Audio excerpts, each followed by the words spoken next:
The night after my father's funeral, my sister handed me a bottle of vodka and said, "Let's stop fighting, for Dad." She hadn't spoken to me in 5 years. 5 years of silence, no calls, no birthdays, no holidays, no explanation for disappearing when our father had his first stroke, and I was the one sleeping in a hospital chair beside him. And now, she stood on my porch in the Oregon rain, mascara running just enough to look fragile, holding a crystal bottle that probably cost more than my monthly electric bill. I didn't drink it.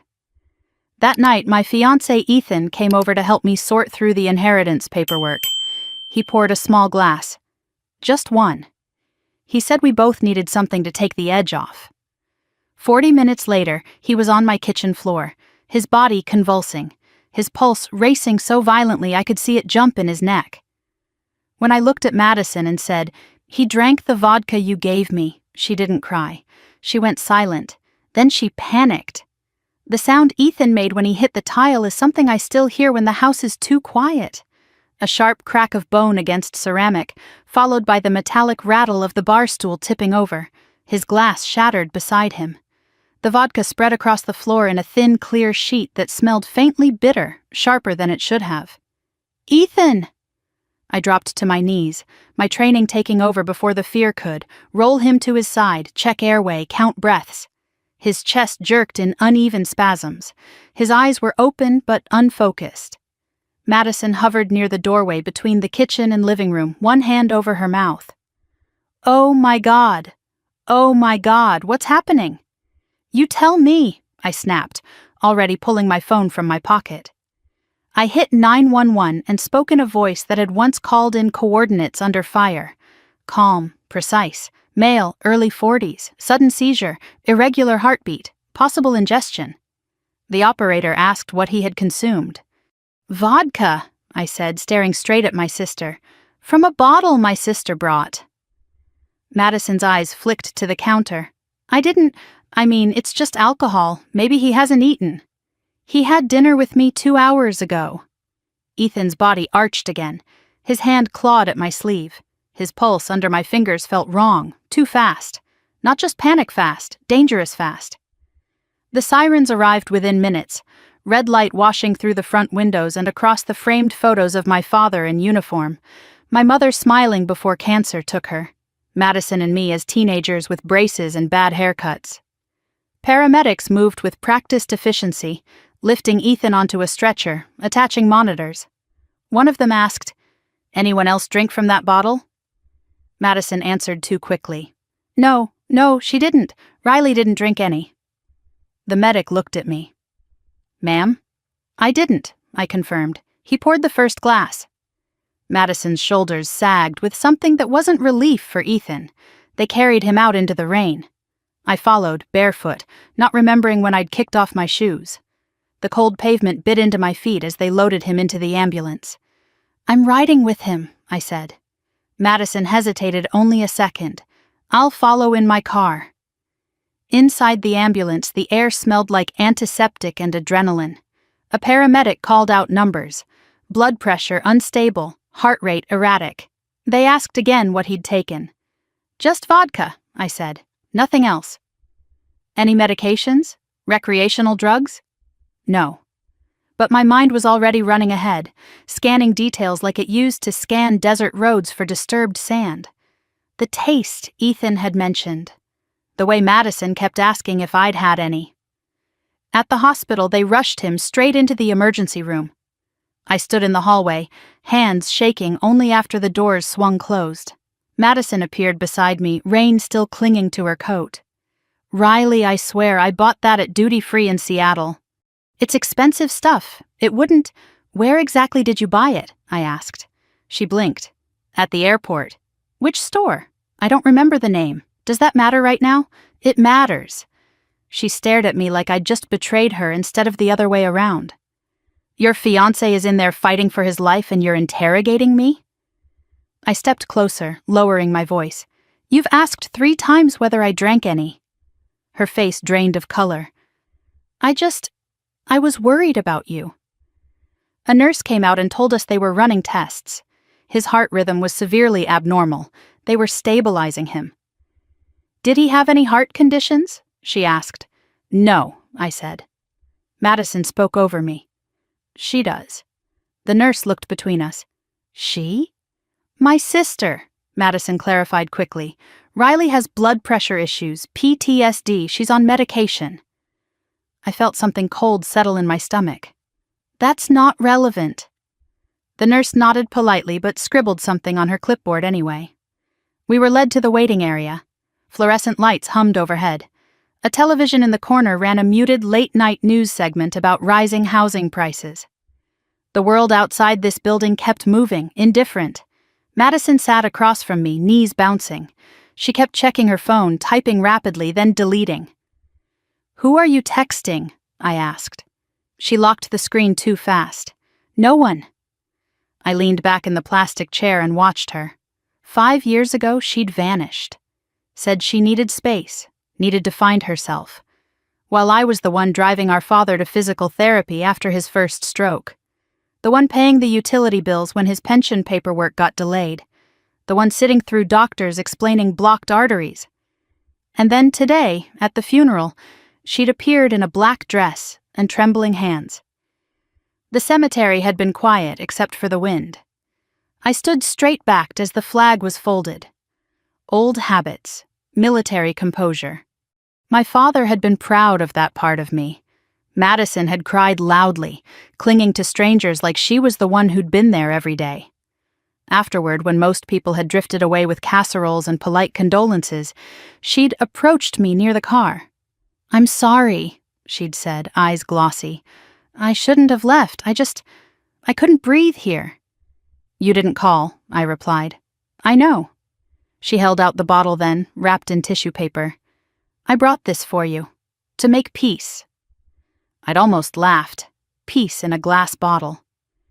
Now, hours later, that bottle sat in an evidence bag somewhere between my kitchen and the hospital lab. A doctor finally emerged from the double doors. Ms. Thompson? I stood instantly. Yes. Your fiancé is stable for now, but he experienced a severe cardiac arrhythmia and neurological symptoms consistent with toxin exposure. Toxin? Madison echoed faintly. We're running toxicology panels, the doctor continued. Did he ingest anything unusual? Vodka, I said again, from a sealed bottle. The doctor's gaze sharpened. Bring us the bottle if possible. It's at the house, I replied. My sister brought it. Madison's head snapped toward me. Riley! I didn't look at her. I'll call the police to secure it. The doctor nodded. Good. The sooner we identify the substance, the better. As he walked away, Madison grabbed my arm. You're not seriously suggesting I poisoned him. I'm suggesting, I said evenly, that something was in that bottle. Her eyes filled with tears. Why would I do that? I just buried our father. You tell me. The police arrived at the hospital within 30 minutes. An officer took my statement in a quiet consultation room. I described the bottle, the timing, the symptoms. Madison was questioned separately. Did anyone else handle the bottle? The officer asked me. Ethan opened it, I said, but Madison gave it to me. Was there any conflict between you and your sister recently? I hesitated. She's been gone for 5 years. That's not what I asked. I exhaled slowly. There were disagreements about family responsibilities before she left. Financial disagreements? The word hung between us. Our father had a will, I said carefully. I haven't reviewed the latest version yet, he nodded. We'll need access to your home to retrieve the bottle. I'll let you in. When I stepped back into the waiting area, Madison was standing near the vending machines, whispering into her phone.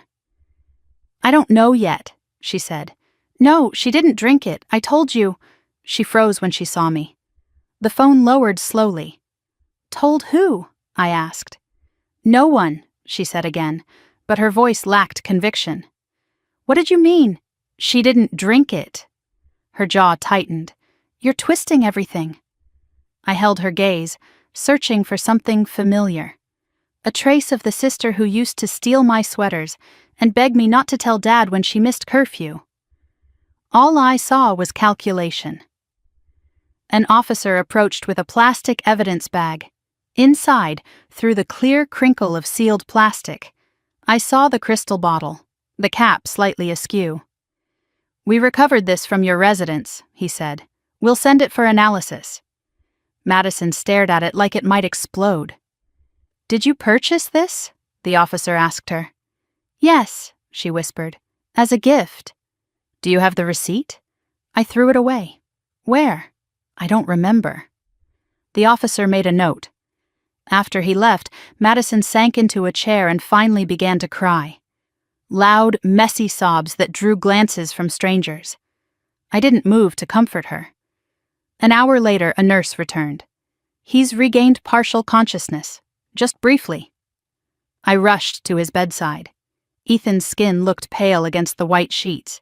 Electrodes clung to his chest. His eyes fluttered open when he heard my voice. "Riley," he murmured. "I'm here." He swallowed. "She was watching." "Who?" "Your sister." His voice was thin but steady. "When I poured it, she kept looking at you, like she was waiting." "For what?" "For you to drink first." The words settled heavily between us. His eyelids drifted closed again as the sedation pulled him under. I stepped back into the hallway and found Madison staring at the floor. "He woke up," I said. She looked up quickly. "Is he okay?" "For now," she exhaled. "Thank God." I took one step closer. "He said you were watching him, waiting for me to drink." Her eyes widened. "That's insane." "Is it?" She shook her head vigorously. "You're in shock, that's all." Maybe I was. My father buried that afternoon, my fiancé fighting for his life that night, my sister reappearing with a peace offering that tasted bitter. But shock doesn't invent patterns. As I walked back toward the ICU doors, I heard her phone buzz again. She glanced at it, then quickly typed a response. I caught a glimpse of the contact name before she tilted the screen away. Vic. The doctor came out once more, his expression serious. "We found something unusual in his bloodstream," he said. "What?" I asked. "It's not consistent with alcohol alone." Madison's breathing hitched. The doctor continued, "This wasn't just vodka." And in that moment, standing under harsh hospital lights with my sister's mascara streaked down her cheeks and my father's funeral still clinging to my clothes, I knew one thing with absolute certainty. Madison hadn't come home to make peace. She had come home with a plan. The machines in the ICU didn't beep in rhythm. They stuttered, paused, then shrilled in uneven spikes that made my shoulders tighten every time. Ethan lay pale against the hospital sheets, electrodes mapped across his chest like coordinates. A thin line of oxygen tubing ran beneath his nose. His eyelids fluttered occasionally, but he didn't wake. I stood at the foot of the bed and watched the monitor instead of his face, heart rate still unstable, blood pressure fluctuating, numbers steadier than they had been in the ambulance, but not normal. A doctor in blue scrubs stepped inside and closed the door softly behind him. "Ms. Thompson," he said, voice low, "we've confirmed a toxic compound in his bloodstream." My jaw tightened. "What kind?" "We're still running the full panel, but preliminary results indicate aconitine." The word meant nothing and everything at the same time. It sounded clinical, sharp, final. "What is that?" I asked. "A plant-based toxin, extremely potent. It affects the heart and nervous system. Even small amounts can cause severe arrhythmia." "And alcohol?" I asked. "It can accelerate absorption, but this isn't alcohol poisoning." My hands curled into fists at my sides. "So someone put it in the bottle." He held my gaze. "This wasn't an accident." When he left, I exhaled slowly. Not relief, not fear. Something colder. Confirmation. Outside the ICU room, Madison stood by the vending machines again, pretending to read the back of a snack package. She looked up immediately when she saw me. "What did they say?" she asked. "They found a toxin." Her face drained of color. "A toxin? In what?" "In Ethan's blood." She blinked rapidly. "That's impossible. It was just vodka." "It was vodka," I said, "with something else in it." She crossed her arms over her chest. "Are you saying I did that?" I'm saying you're the one who brought it. She shook her head, tears gathering again. I bought it at the airport. It was sealed, I swear. Did you open it before giving it to me? No. Did you leave it anywhere unattended? I don't know, it was in my bag. In your bag, I repeated. Her voice rose slightly. Why are you looking at me like that? Because you've asked me 4 times if I drank any. Her lips parted, then pressed thin. I was worried about you. I stepped closer. Were you? Before she could answer, Detective Larson walked down the hallway toward us, coat draped over one arm. Mid-40s, tired eyes, the kind of man who'd seen enough to stop being surprised. Ms. Thompson, he said, nodding at me, we need to talk. Madison straightened. I'd like to hear this too. He gave her a measured look. Separately. She opened her mouth to protest, then shut it. For a moment, her composure cracked and something sharp flashed through her expression. Not grief, irritation. I followed Larson into a small consultation room. He closed the door. We've secured the bottle from your residence. And? Preliminary field test suggests contamination. With what? Likely the same compound found in your fiancé's blood. We'll confirm once lab results return. My pulse stayed steady. Training. Breathe slow. Ask clear questions. Who handled the bottle besides him? He asked. My sister gave it to me. Ethan opened it. And you? I didn't touch the rim. I didn't drink. He studied me. Your sister said the same. She emphasized that you didn't drink. I let that sit between us. She also mentioned you have blood pressure issues, he added. I met his eyes. That's private medical information. She offered it. Something inside me shifted another notch. Detective, I said carefully, my father's funeral was today. My sister reappeared after 5 years. She gave me a bottle of vodka as a peace offering. My fiancé drank from it and nearly died. And now you're telling me she's volunteering my medical history? He didn't answer that directly. Is there any financial dispute between you two? The question landed heavier than I expected. Our father had an estate, I said. I haven't reviewed the latest documents. She told us there were disagreements about inheritance. She's been gone, I replied. She wasn't here when Dad needed care. He scribbled something down. Were you aware of any recent changes to the will? No, he closed his notebook. We're treating this as a potential attempted homicide. The word settled into the room like smoke. And you're not ruling anyone out, I said. That's correct. Including me. When I stepped back into the hallway, Madison was pacing now. What did he ask you? She demanded. About the will. Her pacing faltered. The will? Yes. She looked away too quickly. Why would that matter? Why would you bring it up? I didn't, she snapped, then caught herself. I don't understand why this is turning into something criminal. It already is, I said quietly. A nurse approached us. He's asking for you. I went back into the ICU room alone. Ethan's eyes were open this time, clearer. Hey, I said, stepping beside the bed. He swallowed carefully. Feels like my heart's trying to outrun me. It's stabilizing. He studied my face. They say what it was? A toxin. His brow furrowed faintly. From the vodka? Yes.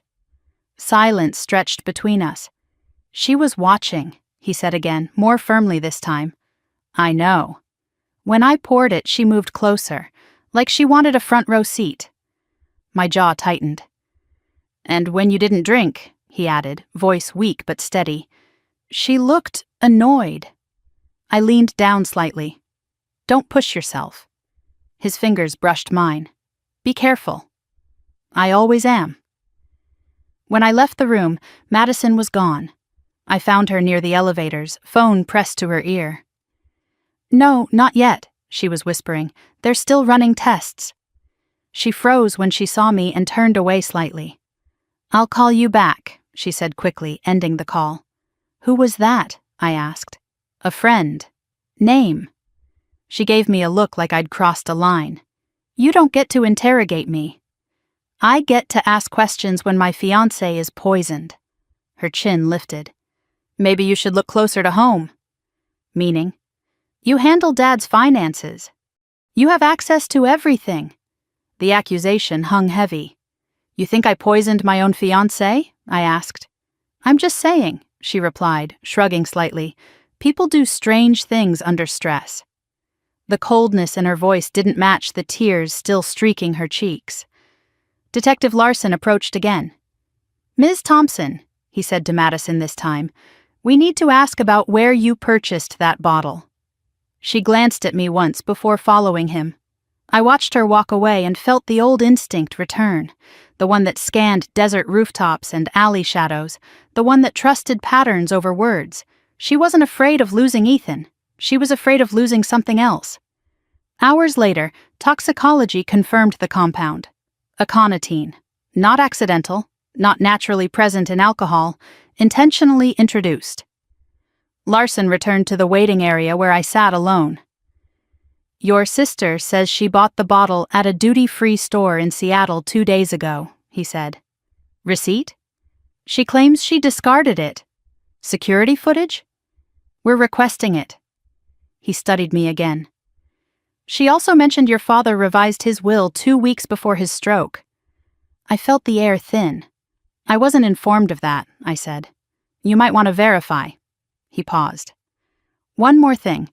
She inquired about your father's life insurance policy earlier this week. Why would she do that? She said she was helping with paperwork. I stared at the blank television screen across the room. Insurance, will changes, a poisoned bottle. Detective, I said slowly. If I had taken the first drink instead of Ethan... He nodded once. Given your medical history, it could have been fatal. I closed my eyes briefly. Madison had asked 4 times if I'd had any. She wasn't worried. She was checking the outcome. When Ethan drifted back to sleep, I stepped outside the hospital into the cold Oregon night. Rain had turned to sleet. The parking lot lights reflected off wet asphalt. Madison stood near her car, arms wrapped around herself. They're treating me like a suspect, she said when I approached. Are you? Her eyes flashed. How can you even ask that? Because someone tried to kill him. She shook her head, almost laughing. You always do this. Do what? Turn everything into a battlefield. My voice stayed level. This isn't a battlefield. It's a crime scene. She stared at me for a long moment. Then quietly she said, if you had just let things go, none of this would have happened. The words slid under my skin. Let what go? I asked. But she didn't answer. She got into her car and drove away. I stood there until her taillights disappeared. When my phone buzzed in my hand, I almost dropped it. A text from an unknown number. Stop digging. Another message followed immediately.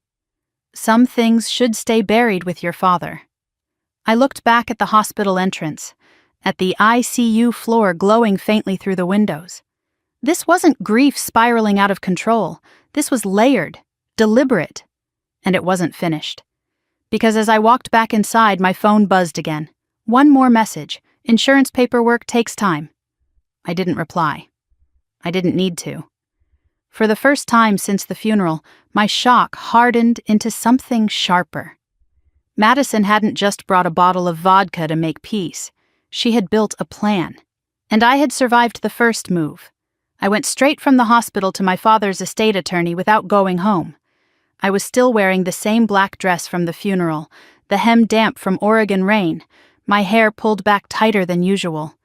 I hadn't slept, I hadn't eaten, but I needed paper more than rest. Harold Whitaker's office sat on the second floor of a brick building in downtown Eugene, the kind with frosted glass and brass lettering that hadn't changed in decades. My father trusted him. That mattered. His receptionist blinked when she saw me. Ms. Thompson, I'm so sorry for your loss. I need to see Mr. Whitaker. It's urgent. Something in my voice must have convinced her. She disappeared through a side door and returned moments later. He can see you now. Harold stood when I entered his office. Late 60s, silver hair, suspenders, reading glasses perched low on his nose. "Riley," he said gently, "I heard about Ethan. I'm glad he's stable." "Barely," I replied. "I need to see the latest version of my father's will." He paused just a fraction too long. "Of course," he said, moving toward his desk. "We finalized an updated draft recently." "Recently when?" 2 weeks before his stroke. My chest tightened. He never mentioned that. Harold lowered himself into his chair and opened a file folder. He requested revisions via email. "Email?" "Yes, from your address." The room felt suddenly smaller. "I didn't send any email," I said. He slid a printed document across the desk toward me. My name was typed neatly at the top. The will. My father's name beneath it, legal language, signature lines. I scanned quickly, then stopped. "This isn't right," I said. Harold adjusted his glasses. "What do you mean?" "It leaves everything to Madison. The house, his pension fund, the investment accounts, the life insurance beneficiary rights totaling $750,000, all transferred solely to Madison Thompson. No equal split. No mention of me." "That's impossible," I said flatly. 2 years ago it was divided evenly." He nodded slowly. "Yes, that was the original structure." "Then who authorized this?" "The email came from your account. It referenced a prior discussion." "I never discussed cutting myself out of my father's estate." Harold looked genuinely unsettled now. He turned his monitor toward me. An email thread appeared on the screen. From riley.thompson.official@mailsecure.com. Subject, urgent revision. I stared at it. "That's not my email address," I said. "You're certain?" "I don't use MailSecure. I use my personal domain." He clicked into the header details. Lines of routing data filled the screen. "Can you trace where it originated?" I asked. "I can attempt to." He leaned closer, scrolling through the metadata. His expression shifted. "It appears the login originated from Seattle," he said quietly. Seattle. Madison's apartment. "When was this sent?" I asked. He checked the timestamp. 10 days before your father's stroke." 10 days. "So, someone hacked your system," I said. He cleared his throat. "Our server was accessed remotely. We believed it was legitimate at the time because the credentials matched." "My credentials?" "Yes, your password was entered correctly." I felt my jaw tighten. I hadn't changed that password in years. "Do you have security footage?" I asked. "For after-hours entries?" "Yes." He hesitated, then nodded. "We do." He pulled up archived video from the night before the document was finalized. The screen flickered to grainy black and white footage of his office hallway. Timestamp in the corner. At 2:23 in the morning, a figure entered the frame. Baseball cap pulled low, oversized coat, head down. My pulse slowed instead of racing. The figure moved directly to Harold's office door. No hesitation, no searching. She knew exactly where to go. "How long was she inside?" I asked. Harold checked the footage. 8 minutes. The figure exited, cap still low, and disappeared down the hall. "She didn't force entry," I said. "No." "So she had access." Harold's lips pressed thin. "Can you enhance it?" I asked. "We can attempt to." Even without clarity, I recognized the posture, the height, the narrow shoulders. Madison. "She called me that week," Harold said slowly, as if remembering something uncomfortable. "Asking questions about probate timelines." "What kind of questions?" "How long after death the estate would clear. Whether beneficiary changes could be contested." I let that settle. "Did she ever come in person?" I asked. "Not during office hours." I reached into my purse and pulled out the sympathy card Madison had left on my kitchen counter after the funeral. "You deserve to relax," it read in her looping handwriting. I slid it across the desk. "Compare it," I said. Harold opened an older file from his cabinet. A birthday card Madison had once sent my father. Same exaggerated loops on the capital letters. Same slight tilt to the right. He held them side by side. They are remarkably similar, he admitted. Run a formal comparison, I said. He nodded. I leaned back in the chair and stared at the ceiling for a moment. She didn't just bring vodka, I murmured. Excuse me? She brought paperwork. Harold opened my father's financial activity logs on his computer.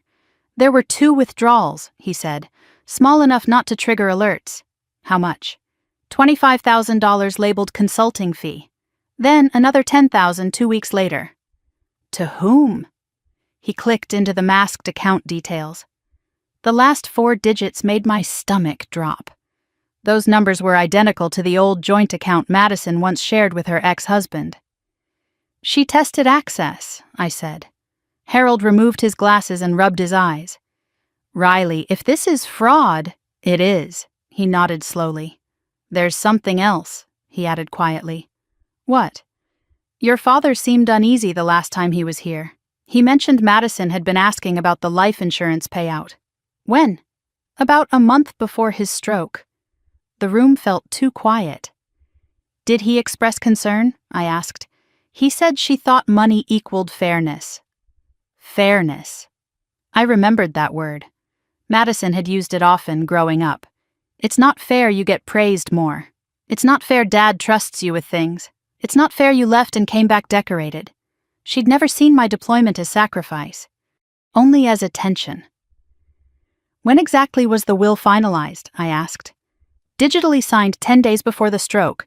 Hard copy placed in file. And the original? In our archive. Pull it. He retrieved the earlier version. Equal split. Both our names clearly typed. Dated 2 years ago. I took photos of both documents with my phone. This is forgery, I said. He didn't argue. Riley, he said carefully, if someone accessed our system and impersonated you, this becomes criminal. It already is. I stood. I'm forwarding everything to Detective Larson. He nodded again.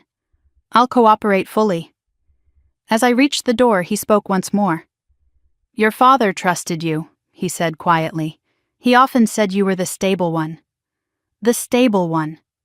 I stepped out into the cold Oregon air and let the door close behind me.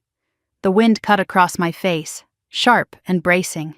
10 days before his stroke, 2 withdrawals, a forged will, a bottle of vodka laced with aconitine. This wasn't grief. It was timing. My phone buzzed. Detective Larson. We're expanding the case, he said when I answered. Toxicology confirmed aconitine in the bottle. Lab found reseal marks on the cap. I have something for you, I replied. The will was altered from a Seattle IP address, likely Madison's apartment. He went silent for a second. That's significant. There's more, I said. Small transfers from my father's account to an account connected to her. Email me everything. I will. I ended the call and looked up at the gray sky. Madison hadn't come back to mourn. She'd come back to collect. And if I had taken that first drink instead of Ethan, the revised will would have left everything in her hands without question. My death, her inheritance, clean, efficient. Except she hadn't planned on one thing. I survived war zones. I survived grief. And I wasn't going to be erased by a glass of vodka in my own kitchen. As I walked toward my truck, the wind carried a faint smell of rain and snow. Behind me, inside Harold Whitaker's office, 2 versions of my father's legacy sat on his desk. One real, one forged. Madison thought she had rewritten the future. She forgot that paper leaves a trail, and I knew how to follow it. I brought my prescription bottles to Dr. Karen Holloway the morning after I left Harold Whitaker's office. The clinic smelled like antiseptic and burnt coffee. I hadn't changed out of yesterday's clothes. I didn't care. Dr. Holloway had treated me for years, through sleepless nights, blood pressure spikes, the steady management of PTSD that followed me home from the Gulf. She knew my baseline better than most people knew my face. What's going on? she asked as I set the orange pill bottles on her desk. I need you to look at these. She picked up the first one, unscrewed the cap, and poured a few tablets into her palm. Her brow furrowed almost immediately. These aren't the usual shape, she said. That's what I thought. She compared the imprint code against her tablet. Her fingers moved quickly across the screen. This isn't your prescribed dosage, she said quietly. And this isn't even the same medication. My pulse didn't spike. It narrowed. What is it? I asked. A beta blocker with a much stronger hypotensive effect. If taken in combination with alcohol, especially in someone with your history... She didn't finish the sentence. How severe? I pressed. It could cause a dangerous drop in blood pressure, loss of consciousness, cardiac complications. Fatal? I asked. She met my eyes. Yes. The room went still. These were filled at my usual pharmacy, I said. She checked the label. Yes, but this isn't what we prescribed. Could the pharmacy have made an error? It's possible, she said carefully, but unlikely at this scale. The imprint codes don't match your chart at all. When were these filled? I asked. She scanned the label. 3 days before your father's funeral. 3 days. Madison had arrived the day before the funeral. Run a lab analysis, I said. I will, but Riley... She hesitated. Why are you asking this now? My fiancé is in the ICU, I said. Poisoned with aconitine. Her eyes widened. My God! And if I had taken the first drink instead of him, I continued, with this in my system... She exhaled slowly. It would have been catastrophic. I stared at the pills in her hand. This wasn't improvisation. This was planning. I drove straight home after leaving her office. The house felt different the second I unlocked the door. Same furniture. Same faint scent of my father's old cologne lingering in the hallway. But something underneath had shifted. I walked to the kitchen first. The counter where the vodka had sat was wiped clean by forensics, but I could still see the faint outline where the bottle had rested. A thin circle in the wood grain.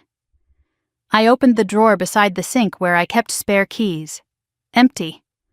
I stood still for a moment. The spare key had always been there, since my father gave it to me after my first deployment. Just in case, he'd said. Madison had helped clean the house the night before the funeral. She'd insisted on organizing my bedroom drawers while I was downstairs answering condolence calls. 10 minutes alone upstairs. I moved down the hallway to my bedroom. The bed was made, the dresser drawers aligned, but the small ceramic bowl on my nightstand was shifted slightly left. I always kept it centered. I opened the top drawer where I stored medications. The prescription bottle Dr. Holloway had just examined had been sitting right there. I knelt down and pressed my palm against the hardwood floor. No forced entry, no broken locks, just access. Someone hadn't broken in, they had walked in. My phone buzzed. Detective Larson.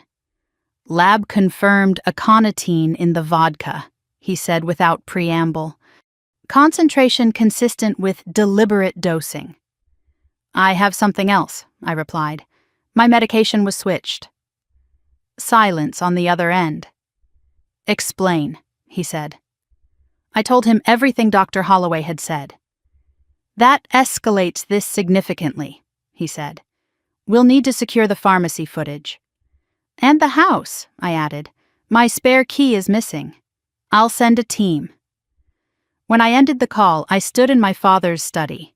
The desk drawer where I kept the insurance paperwork was slightly misaligned. I pulled it open. The life insurance policy was still there, $750,000. Beneficiary designation tied to the current will. If I died before probate was contested, the revised will would place everything in Madison's hands. No fight, no suspicion. A grieving sister who lost her father and her sibling in quick succession. Natural complications, sympathy, money. I ran my fingers along the edge of the policy page. There it was, a clause. In the event of death due to medical complication, payout expedited pending standard verification. Medical complication. With the wrong medication in my system and alcohol amplifying it, my collapse would have looked tragically plausible. My phone buzzed again. Unknown number. You should rest, Riley. I stared at the screen. Another message followed. Stress isn't good for your blood pressure. My jaw tightened. I typed nothing. Instead, I walked back into the kitchen and opened the cabinet under the sink. There, near the cleaning supplies, a faint bitter scent lingered. Not vodka, something sharper. I grabbed a plastic bag and carefully placed the dishcloth from the trash inside it. If she'd wiped the bottle before handing it to me, there might still be trace residue.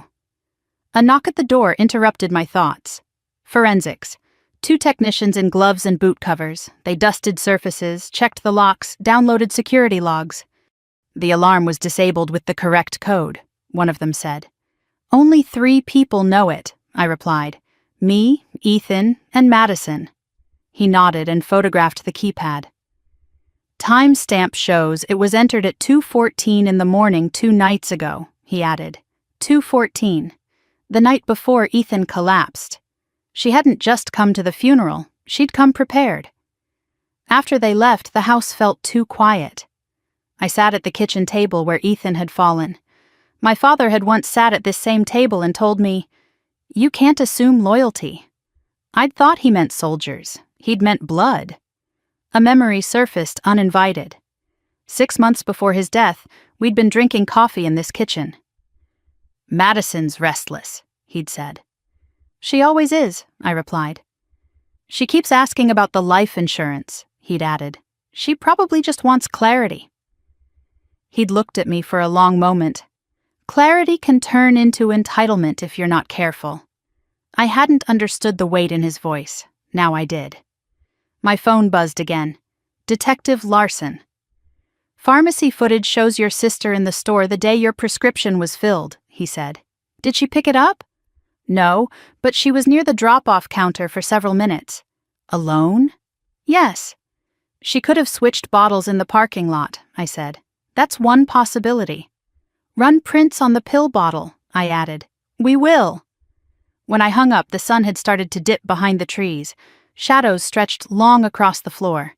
Madison texted then, "How is Ethan?" I stared at the screen. "Alive." Her reply came quickly. "Thank God," I typed back.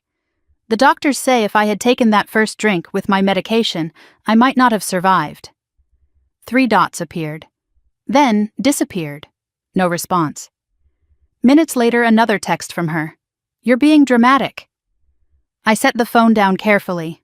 Dramatic, not shocked, not apologetic, dramatic. I stood and walked to the front door. Snow had begun to fall lightly, each flake quiet, precise, calculated, like the plan she'd constructed. Poison the vodka, swap the medication, forge the will, 3 layers, 3 safeguards. If one failed, another would hold.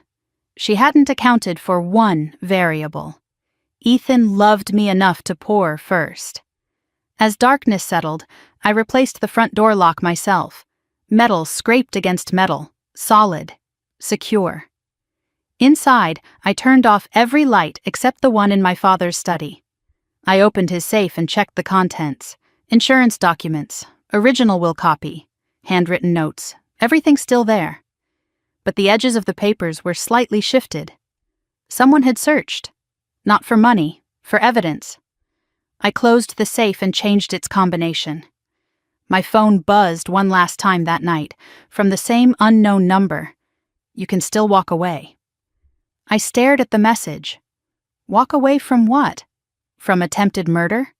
From inheritance fraud? From a sister who had calculated my blood pressure into her timeline?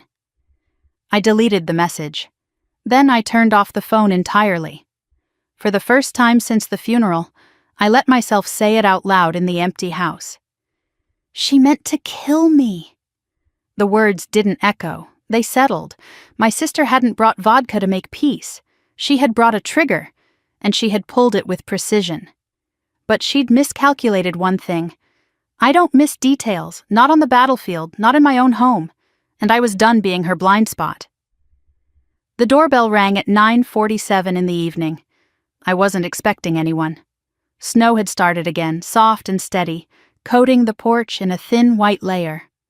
I had just finished checking the new lock for the third time when the chime cut through the quiet. I didn't turn on the porch light.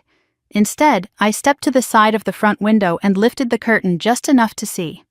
A man stood under the dim street lamp glow, hands in the pockets of a dark wool coat.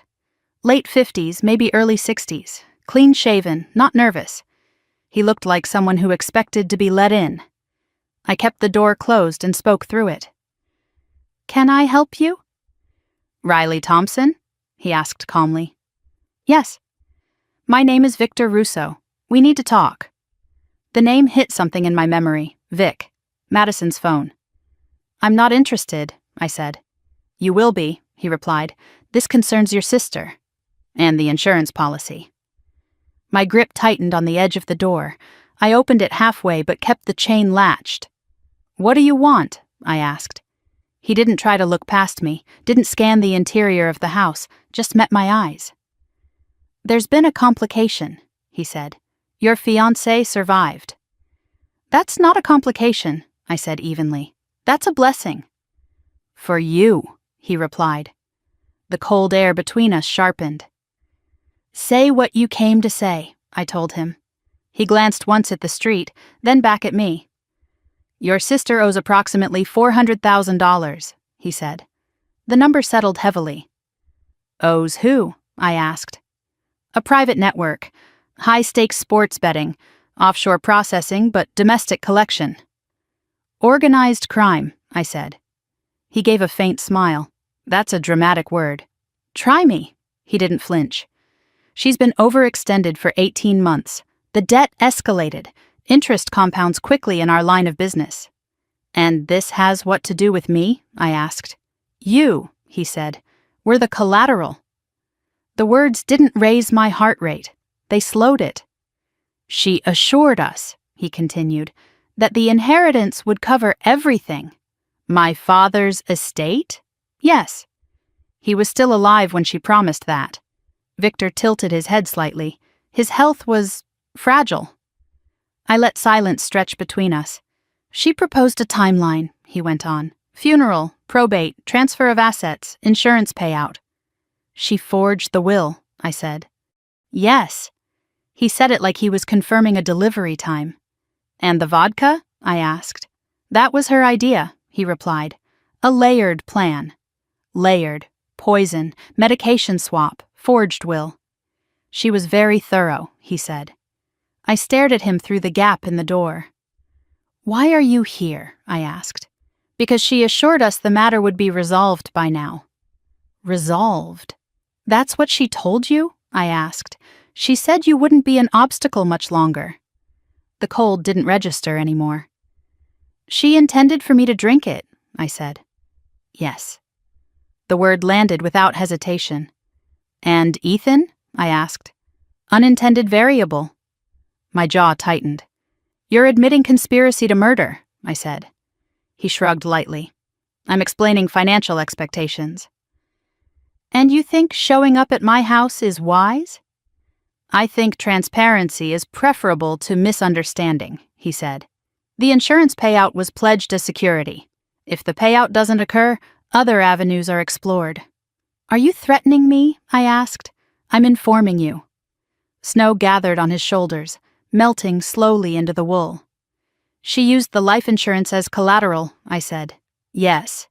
"For a gambling debt?" "Yes." "How long has she been involved with your network?" 18 months seriously, longer casually. I thought about the timeline. 18 months ago, Madison had still been mostly silent, sporadic texts, occasional vague promises to visit. "She was confident," Victor added, "very confident. She believed the emotional timing would shield her from scrutiny." "Emotional timing," I repeated. "A father's funeral," he said quietly. "No one questions grief." My hand tightened on the doorframe. "She told you how?" I asked. "How what?" "How she would make it look natural." He didn't blink. "She researched compounds that mimic cardiac failure. She was aware of your blood pressure condition." The room behind me felt suddenly too small. She knew my medication schedule, I said. Yes. The word felt like a blade. She said alcohol would accelerate the effect, he added. If symptoms appeared shortly after the funeral, stress would be assumed. My father buried that morning, my body on that kitchen floor by night. She rehearsed narratives, Victor said, in case of investigation. What kind of narratives? I asked.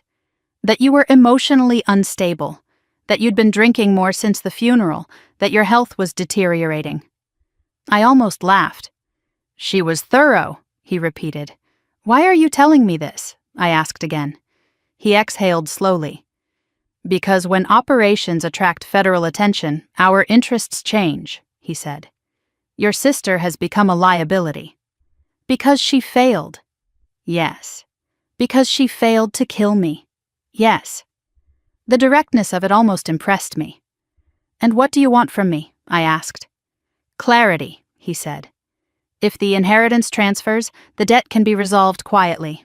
If it does not, other parties become impatient. I'm not negotiating with you, I said. I'm not asking you to. His eyes narrowed slightly.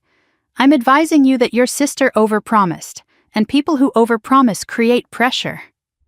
On me, I asked. For now. I let the words settle. If you think intimidation will change anything, I said calmly, you miscalculated. His expression shifted just slightly. She said you were predictable, he said. What did she say? That you would fight emotionally first. That you would hesitate to involve federal authorities because of family loyalty. I smiled faintly. She misjudged that too. He studied me for a long moment. You don't seem surprised, he said. I served in the Gulf, I replied. Surprise is inefficient. A flicker of something like respect crossed his face. She believed the insurance payout of $750,000 would clear within weeks if death was ruled natural, he continued. Probate complications were accounted for. She intended to settle $400,000 immediately and negotiate the remainder. She used the word collateral, I said. Yes. Did she ever express regret? No. The answer came too fast to doubt. She said you always survived everything, he added quietly, and that this time you wouldn't. The words echoed in my mind. She always survives everything. I want proof, I said. He reached into his coat and removed a small envelope. I'm not foolish enough to carry originals, he said, but copies are instructive. I unlatched the chain and opened the door fully. He handed me the envelope. Inside were printed screenshots of text exchanges. Madison's name at the top. One message read, "Once Riley's gone, probate clears faster." Another, "She always survives everything. This time she won't." My stomach didn't drop. It solidified. You're handing me evidence, I said. I'm protecting my organization, he replied. Your sister's arrest jeopardizes more than her freedom. So you sacrifice her. She was already sacrificed the moment your fiancé lived. Snow thickened around us. You understand, he said, that if she's convicted, certain investors lose faith. I don't care, I said. You should. Why? Because desperation spreads. He stepped back from the porch. I've said what I came to say, he added. Your sister built a 3-layer plan. Poison, medication, forged will. It would have worked. But it didn't. No, he said softly. It didn't. He turned and walked toward a black sedan parked half a block away. I watched until he got in and drove off. Then I closed the door and locked it. Inside, the house felt heavier. I laid the envelope on the kitchen table. 3 layers. She had engineered my death like a project. Step 1, alter inheritance. Step 2, ensure death appears natural.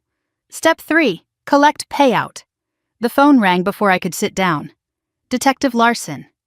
We've confirmed significant gambling transactions linked to Madison, he said.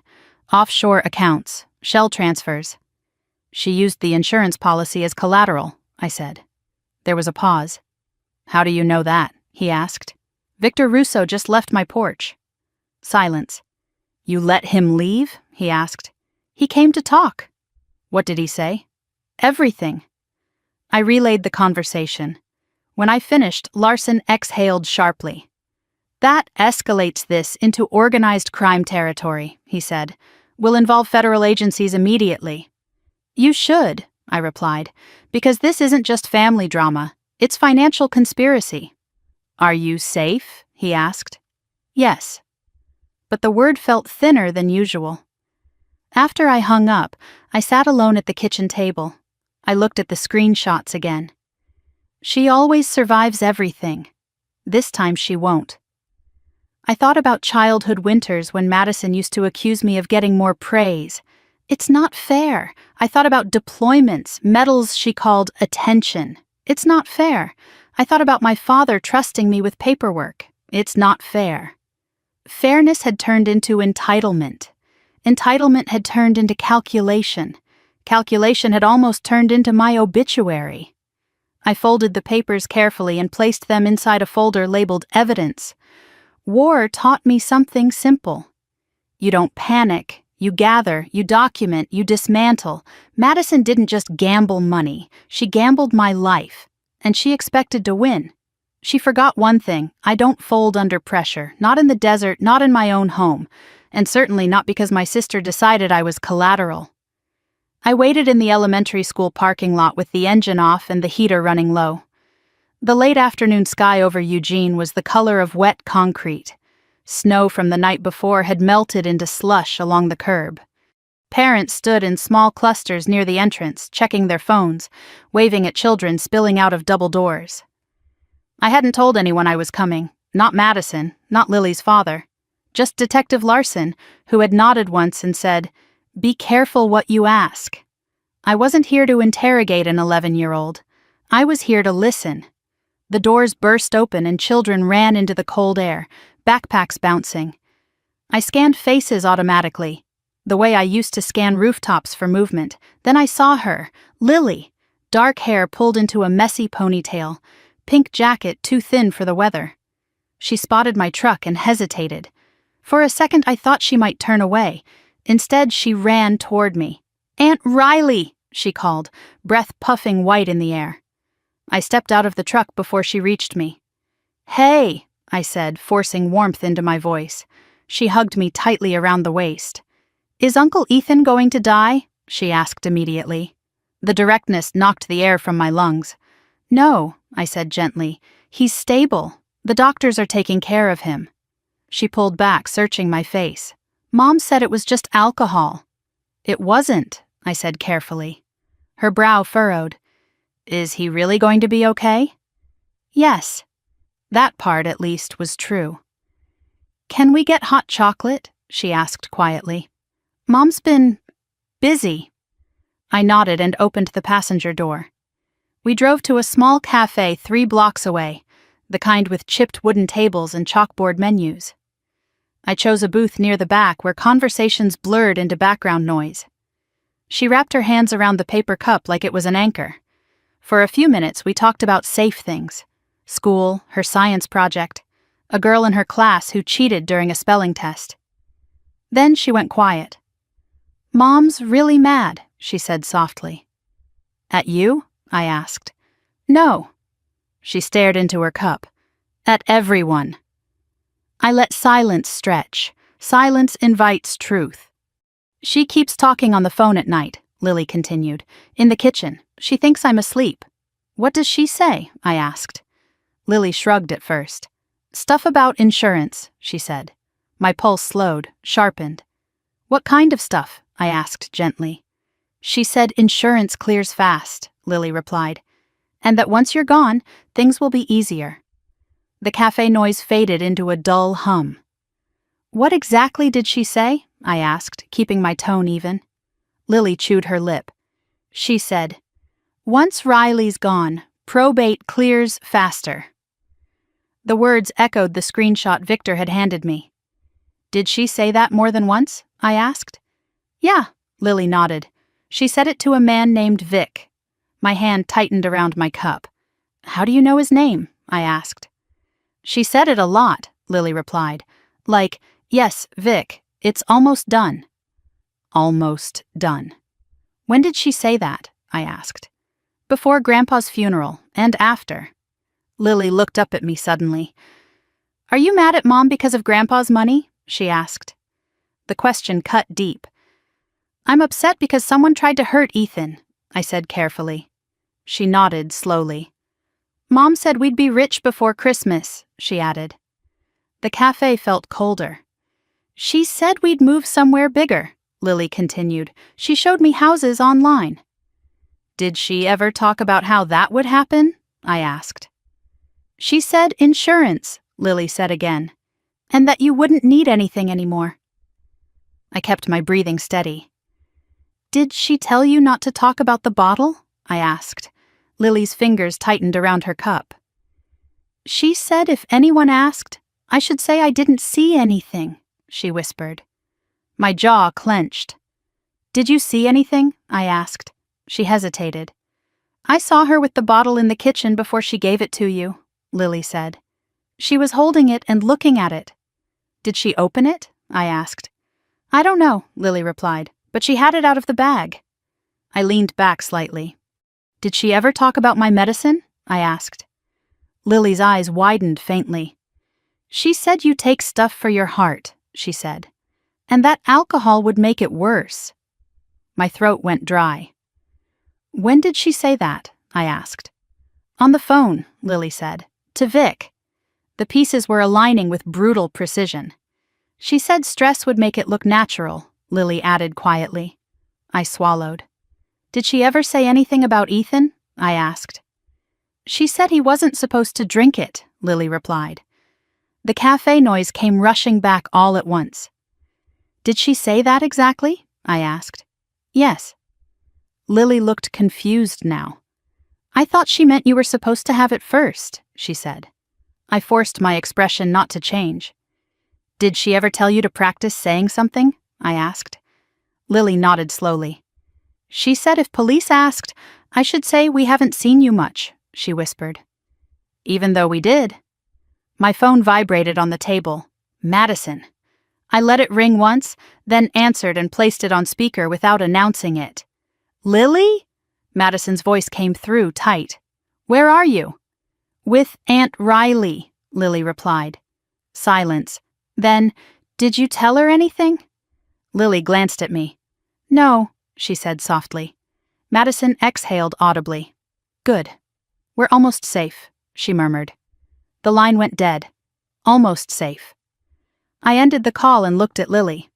Sweetheart, I said gently, you didn't do anything wrong. She stared at the table.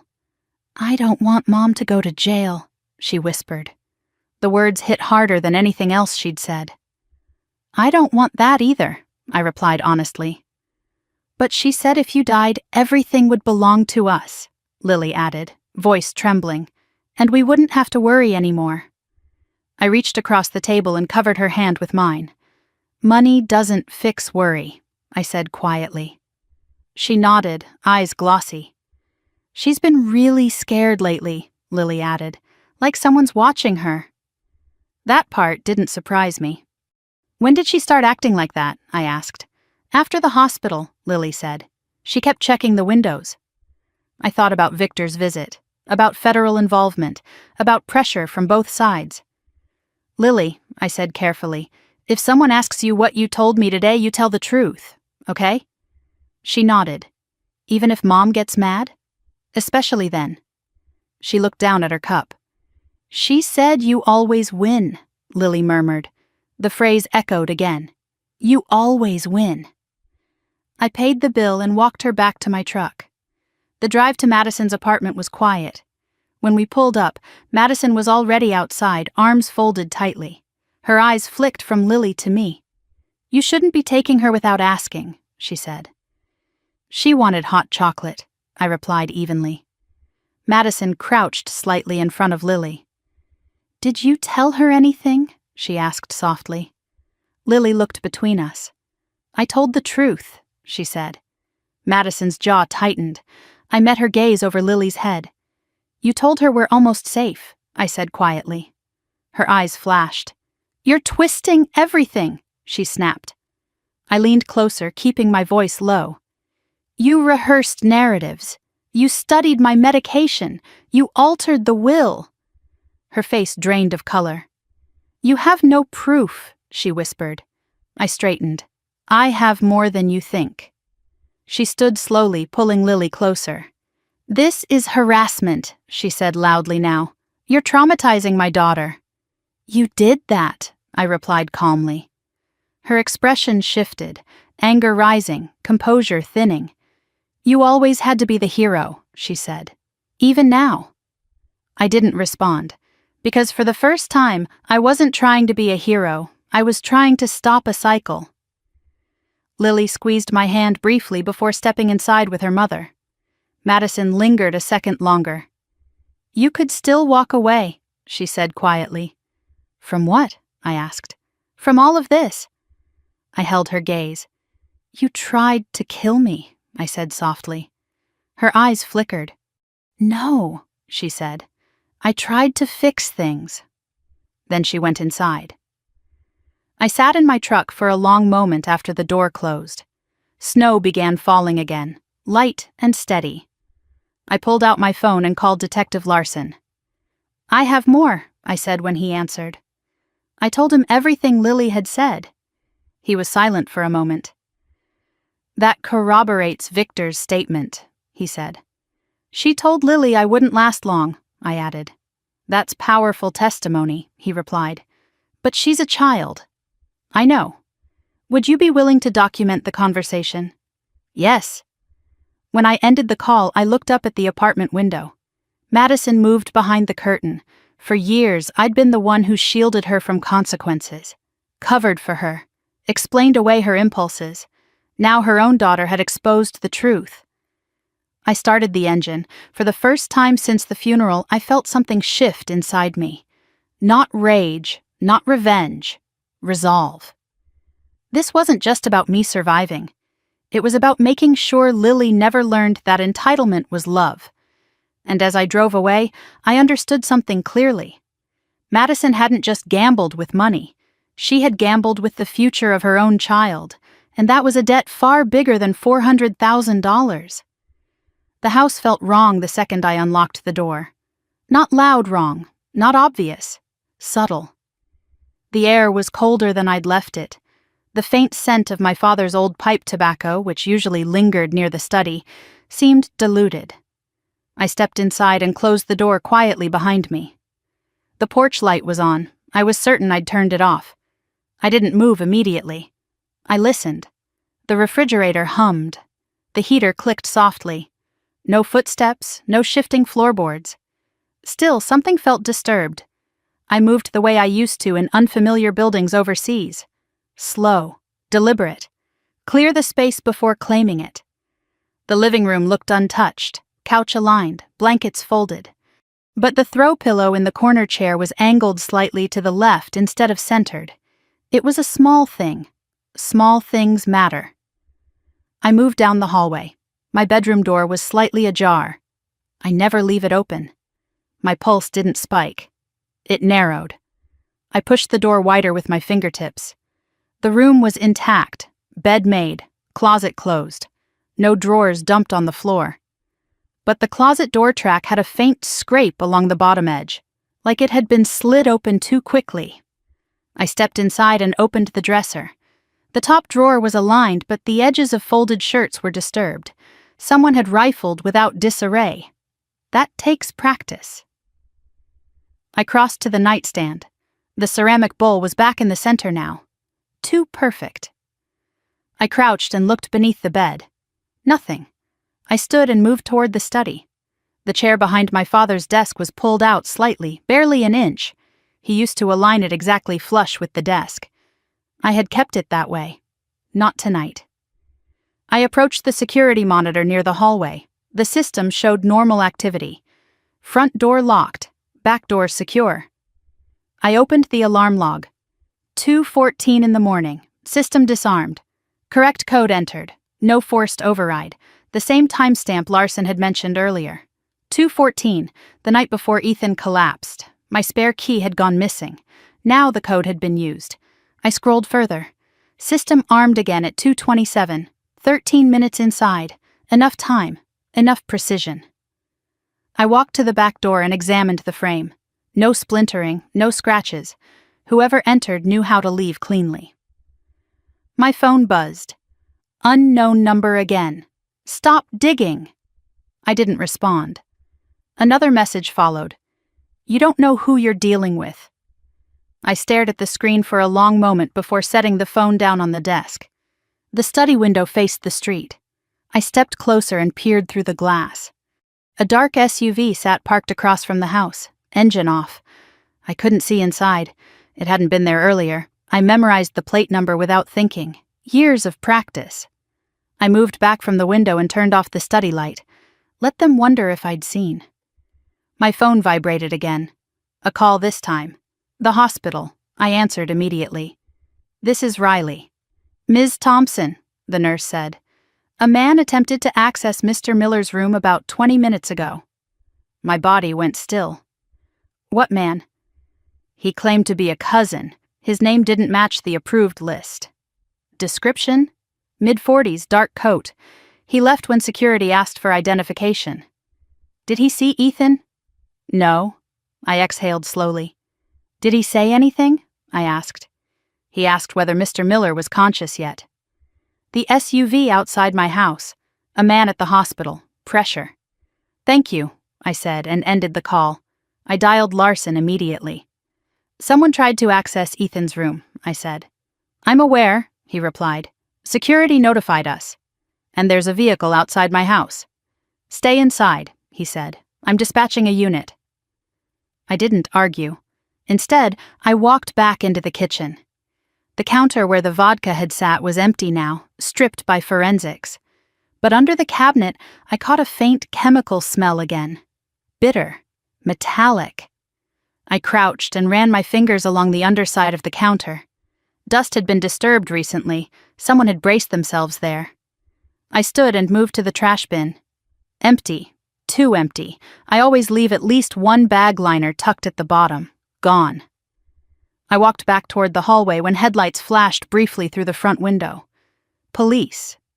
The SUV's engine roared to life and pulled away before the patrol car reached the curb. I watched through the sliver of curtain. The SUV turned the corner smoothly. Not rushed. Controlled. A knock came at the door. I opened it to two uniformed officers. Ma'am, are you alone? One asked. Yes. They stepped inside and swept the perimeter quickly. Vehicle took off when we turned onto the block, the other said. Plate comes back to a rental agency in Tacoma. Under what name? I asked. False identification. The ID number belongs to a deceased individual.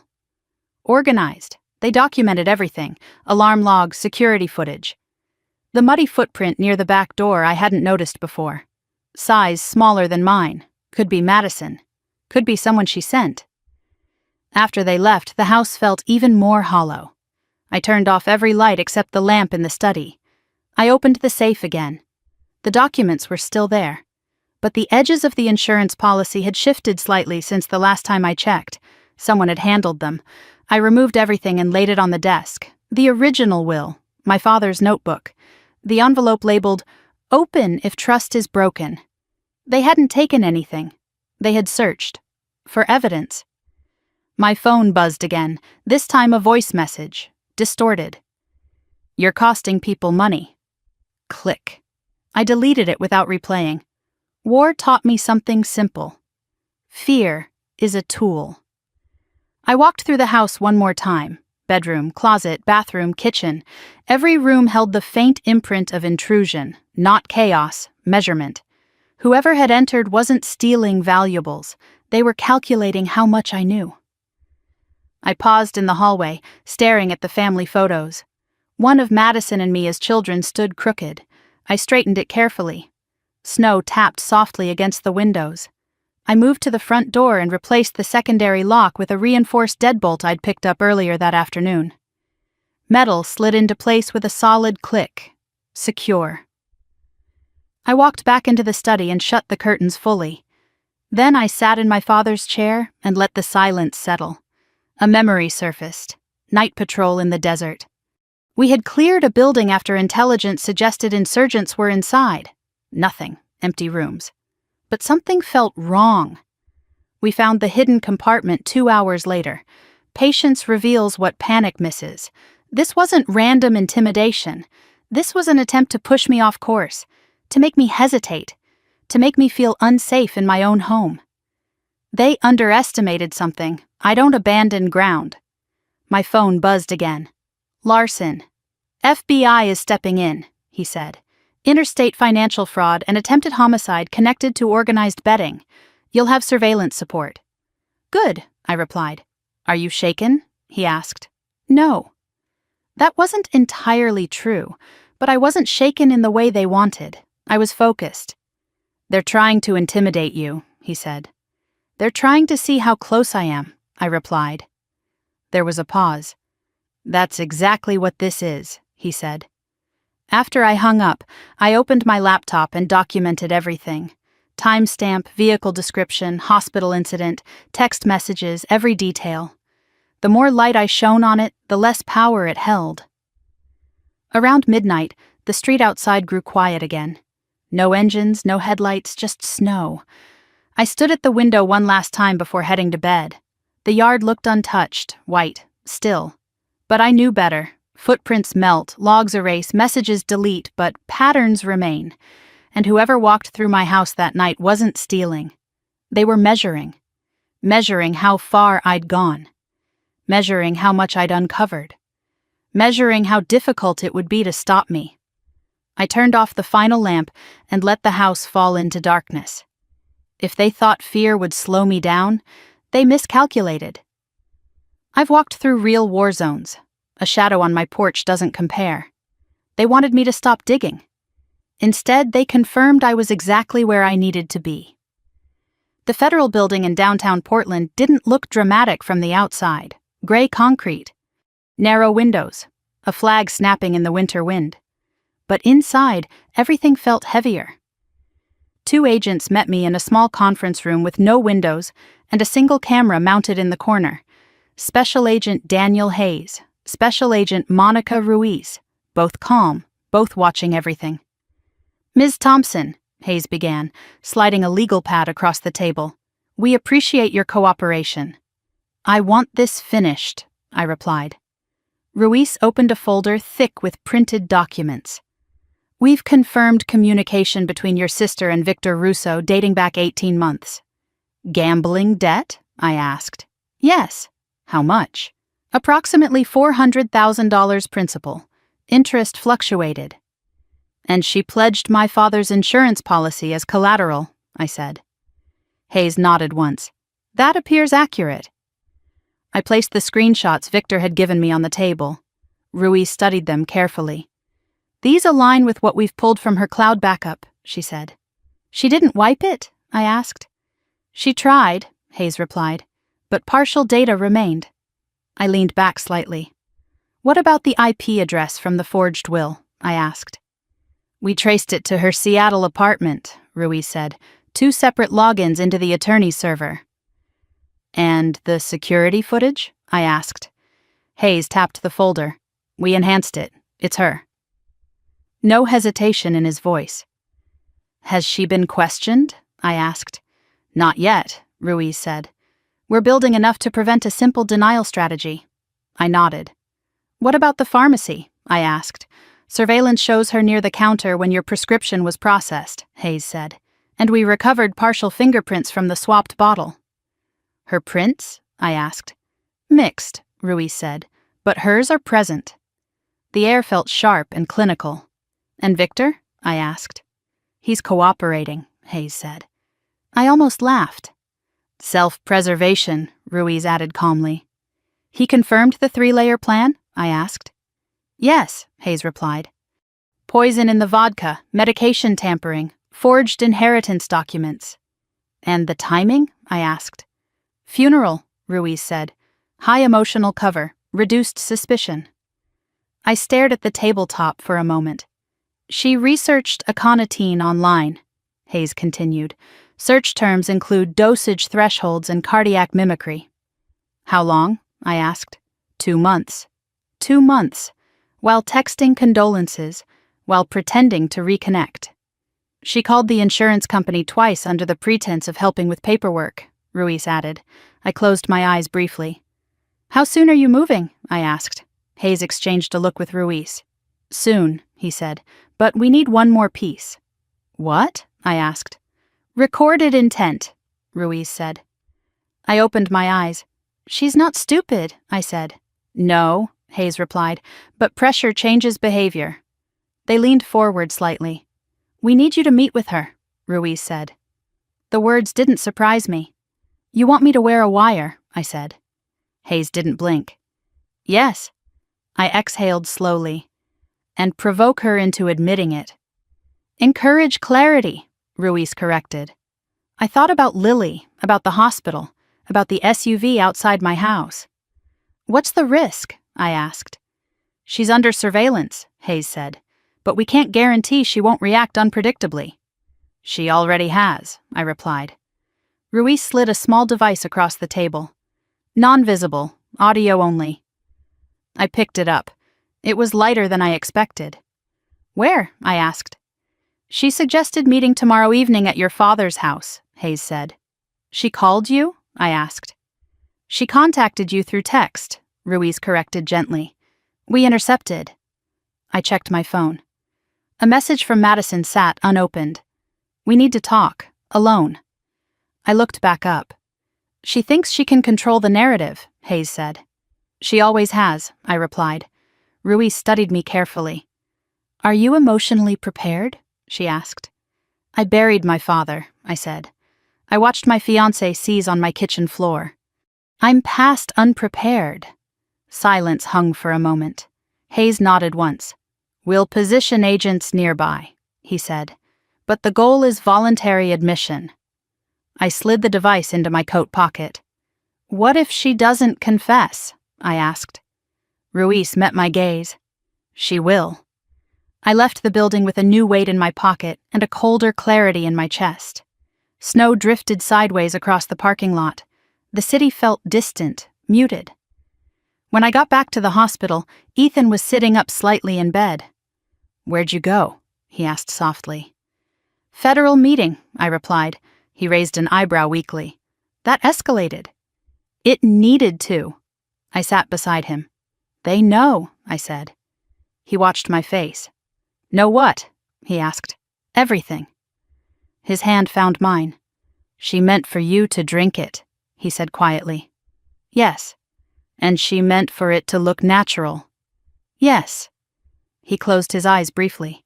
You're going to meet her, aren't you? Yes. His grip tightened slightly. Be careful. I always am. Back home, I prepared the house like I used to prepare briefing rooms. No clutter, no loose distractions. I placed my father's original will on the desk deliberately. The forged copy beside it. Insurance documents aligned. Let her see what I knew. My phone buzzed. Madison, tomorrow, 8. Dad's house, I typed back. Fine. Her response came instantly. Alone. I didn't answer. Instead, I opened the safe and removed the envelope my father had labeled "Open if trust is broken." I hadn't read it yet. I opened it slowly. Inside was a single page. If either of you ever try to destroy the other over money, you've already lost. He had underlined lost. My chest tightened briefly. Too late. The next evening arrived faster than expected. I attached the recording device beneath the collar of my sweater. Tested it once. Hayes's voice came faintly through the earpiece. Signal clear. I nodded slightly. The house felt colder than usual. Snow layered the yard thickly now. At 7:58, headlights swept across the front window. Madison's car. She stepped onto the porch alone. No tears this time. No mascara streaks. Just calculation. I opened the door before she knocked. You wanted to talk, I said. She stepped inside slowly. Her eyes scanned the room. You changed the locks, she said. Yes. Her gaze landed on the desk in the study. On the documents. You've been busy, she murmured. I have. She walked into the study without invitation. "You always loved this room," she said. "It's where Dad trusted me," I replied. Her jaw tightened. "Still playing the favorite," she said. I leaned against the doorway. "You tried to kill me," I said calmly. Her lips curved faintly. "Don't be dramatic." "The vodka was laced with aconitine." Silence. "My medication was switched." Her eyes flickered briefly. "You forged the will." She stepped closer to the desk. "You think you're so smart," she said softly. "I know you researched cardiac mimicry." Her gaze snapped to mine. "You always had to be better," she whispered. "Better at what?" I asked. "At surviving," she snapped. The word echoed. "You pledged the insurance as collateral," I continued. She laughed once, sharp. "You weren't supposed to notice." There it was, a small crack. "You weren't supposed to survive," she added. The words hung in the air like smoke. Hayes's faint voice buzzed in my ear. "Stay calm." "You rehearsed narratives," I said. "I had to," she replied. "You would have fought." "Yes," I said. "I would have." She stepped closer now. "Do you know what it feels like," she said, voice low, "to always come second?" "This isn't about second," I replied. "It is," she hissed. "Dad trusted you with everything, the money, the house, the attention." "He trusted responsibility," I said. She laughed again. "You call it responsibility. I call it control." "You tried to take control by killing me," I said. Her face hardened. "I tried to fix a problem," she snapped. "With poison." "With opportunity," she corrected coldly. The words felt surgical. "You would have died peacefully," she continued. "Stress, blood pressure, alcohol, no one would have questioned it." "And Ethan?" I asked. "He poured too soon." No remorse. None. "You were collateral," she added quietly. The word echoed Victor's. "You always survive everything," she said. "This time you weren't supposed to." I met her gaze steadily. "You miscalculated." Her eyes flicked briefly toward the hallway. "You think you've won," she said. "I think you've confessed." Her face changed, a flicker of realization. The front door opened behind her. Footsteps. Hayes's voice, no longer distant. "Madison Thompson, you're under arrest for conspiracy to commit murder, financial fraud, identity theft, and related federal offenses." She turned slowly. Agents filled the doorway. Her shoulders stiffened. For a second she looked at me, not with anger, not with regret, with disbelief. "You set me up," she said. "No," I replied quietly. "You built it yourself." They cuffed her without resistance. As they led her toward the door, she stopped once more. "You always win," she whispered. I didn't answer. Because this wasn't winning, it was ending something that should never have started. The door closed behind them. Snow fell steadily outside. Inside, the house felt quieter than it had in days. Not empty, not hollow, just still. The war in my family had moved from shadows into evidence. And this time, she didn't control the narrative. This time, it was on record. The interrogation room was colder than I expected. Not physically, emotionally. Gray walls, metal table bolted to the floor. A camera in the upper corner blinking red. Madison sat with her hands cuffed in front of her, posture straight, chin lifted like she was attending a board meeting instead of facing federal charges. I watched from behind the two-way mirror. Hayes and Ruiz entered without rushing. They sat across from her, placed a recorder on the table, and began. "Madison Thompson," Hayes said calmly, "you understand you're being recorded." "I want a lawyer," she replied immediately. "You'll have one," Ruiz said. "Before that, we're offering you the opportunity to clarify certain facts." Madison leaned back slightly. "There's nothing to clarify," she said. Ruiz slid a printed transcript across the table, highlighted in yellow. "You weren't supposed to survive." Madison's eyes flicked down for half a second. Then back up. "You recorded me," she said, almost impressed. "Yes," Hayes replied. She inhaled slowly. Context matters, she said. Then give us context, Ruiz replied. Madison glanced toward the mirror. For a split second I thought she knew I was there, but she couldn't, could she? You're twisting a private argument, Madison said. My sister has always been dramatic. Hayes didn't blink. You researched aconitine, he said, for 2 months. Silence. You logged into her attorney system from your apartment, Ruiz added. Twice. Madison's jaw tightened. You switched her prescription medication, Hayes continued. Your fingerprints are on the bottle. She exhaled sharply. You can't prove that, she said. We can, Ruiz replied calmly. Hayes slid another sheet forward. Bank transfers, gambling transactions, offshore accounts, $400,000 owed. Madison stared at the numbers. Financial stress doesn't equal murder, she said. No, Hayes agreed, but financial stress combined with poison and a forged will does. Madison's composure flickered for the first time. You don't understand, she said quietly. Help us, Ruiz replied. She laughed once, hollow. Help you? She said. You think this is about you? Hayes leaned forward slightly. Tell us what it's about. She hesitated. For the first time, her hands trembled slightly against the metal cuff. She always had everything, Madison said. Your sister? Ruiz asked. Yes. She had discipline, Hayes said. She had responsibility. She had attention, Madison snapped. Dad worshipped her. I watched through the glass, my chest steady. He trusted her, she continued. He gave her control of the finances, the house, the paperwork. Because you left, Ruiz said quietly. I needed space, Madison shot back. You needed money, Hayes corrected. Silence. Madison looked at the table again. You don't know what it feels like, she said, to always be the second choice. This isn't about childhood, Hayes replied. It is, she insisted. It's always been. Ruiz folded her hands calmly. Did you put aconitine in the vodka? She asked directly. Madison looked up slowly. No. Did you switch her medication? Hayes asked. No. Did you alter the will? Ruiz asked. Silence. Her breathing changed slightly. I asked about probate timelines, she said carefully. That's not illegal. You impersonated your sister, Hayes said. I sent an email, she corrected. That's not murder.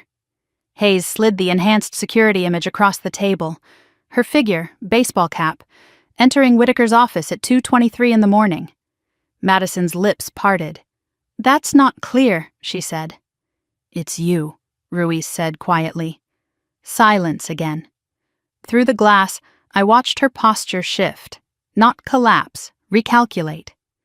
You don't have proof I poisoned anything, she said finally. Hayes leaned back slightly. Victor Russo does. That name landed harder than anything else. Her eyes flashed.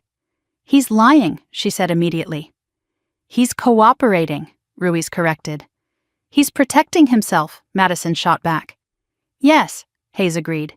And you're protecting yourself. Madison's jaw clenched. You don't get it, she whispered. Then explain, Ruiz said. Madison looked toward the mirror again. For a brief second, her gaze felt like it pierced through the glass. She always survives, she said softly. The words were barely audible. And this time, Hayes prompted. Madison's lips trembled. I just needed one thing to work, she said. There it was. Not a full confession, but not denial. You needed her to die, Ruiz said gently. Madison's eyes snapped up. No, she said quickly. I needed the pressure to stop.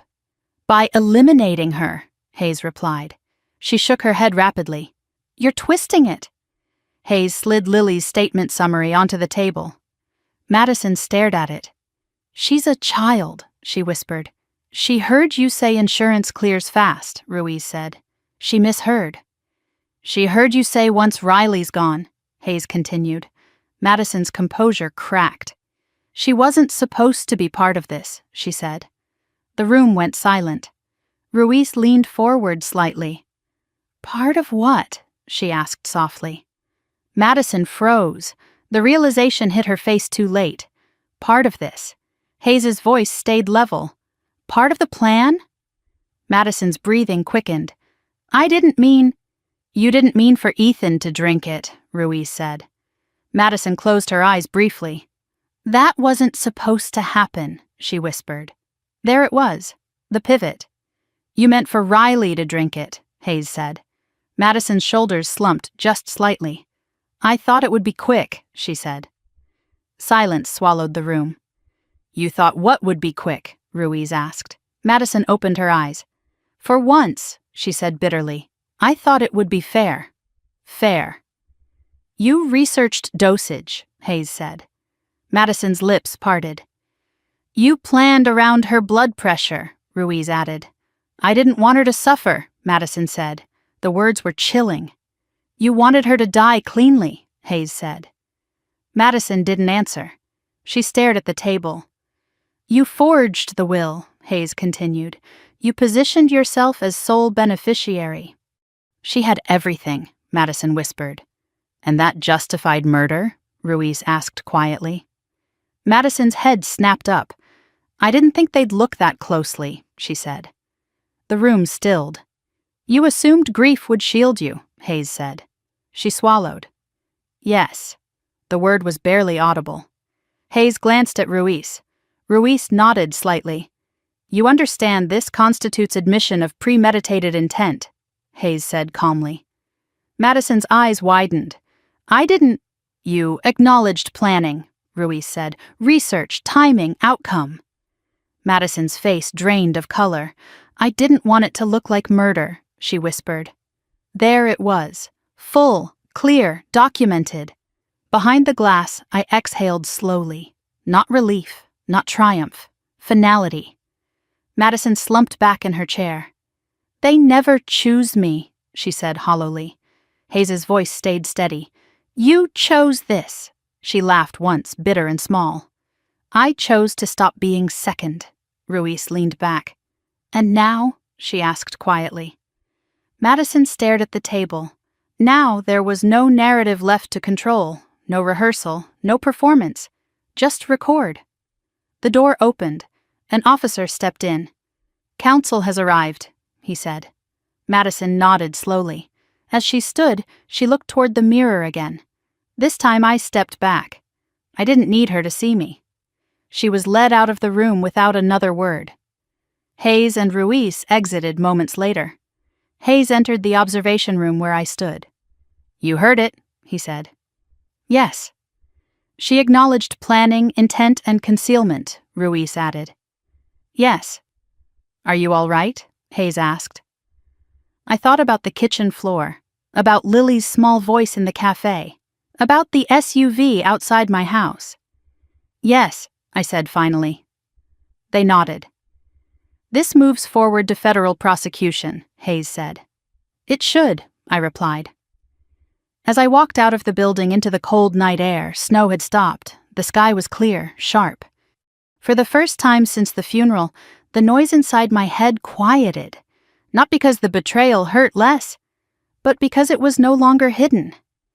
Madison had always believed she could rewrite the narrative, that if she controlled timing and emotion, she controlled outcome. Tonight the outcome was recorded, not whispered, not implied, recorded. And this time, survival wasn't luck, it was documented truth. The courtroom felt smaller than the interrogation room. Wood-paneled walls, the faint scent of old paper and polished benches. A federal seal mounted behind the judge's chair, everything orderly, structured, final. Madison sat at the defense table in a navy blazer that looked too formal for someone facing first-degree attempted murder charges. Her wrists were uncuffed now, her posture was straight, composed. I sat behind the prosecution team, hands folded in my lap, listening to the quiet murmur of spectators settling into place. Ethan was beside me. He still moved carefully, slower than usual, but he insisted on being there. I'm fine, he'd said that morning. I'm not missing this. The judge entered. Everyone stood. Proceedings began without theatrics. Charges were read formally: attempted murder in the first degree, inheritance fraud, identity theft, criminal conspiracy tied to organized gambling operations. Madison didn't look at me when the charges were spoken. Her attorney rose. "We enter a plea of not guilty at this time," he said calmly. Of course. Plea bargains were leverage. Truth was strategy. The prosecutor stood next. "We intend to demonstrate premeditation over a 2-month period," she said. "We will present evidence of poison acquisition, prescription tampering, forged legal documents, and recorded admissions." Recorded admissions. Madison's fingers tightened briefly on the edge of the table. The judge scheduled trial dates, pre-trial motions, evidence hearings. The machinery of justice moved steadily, unemotional.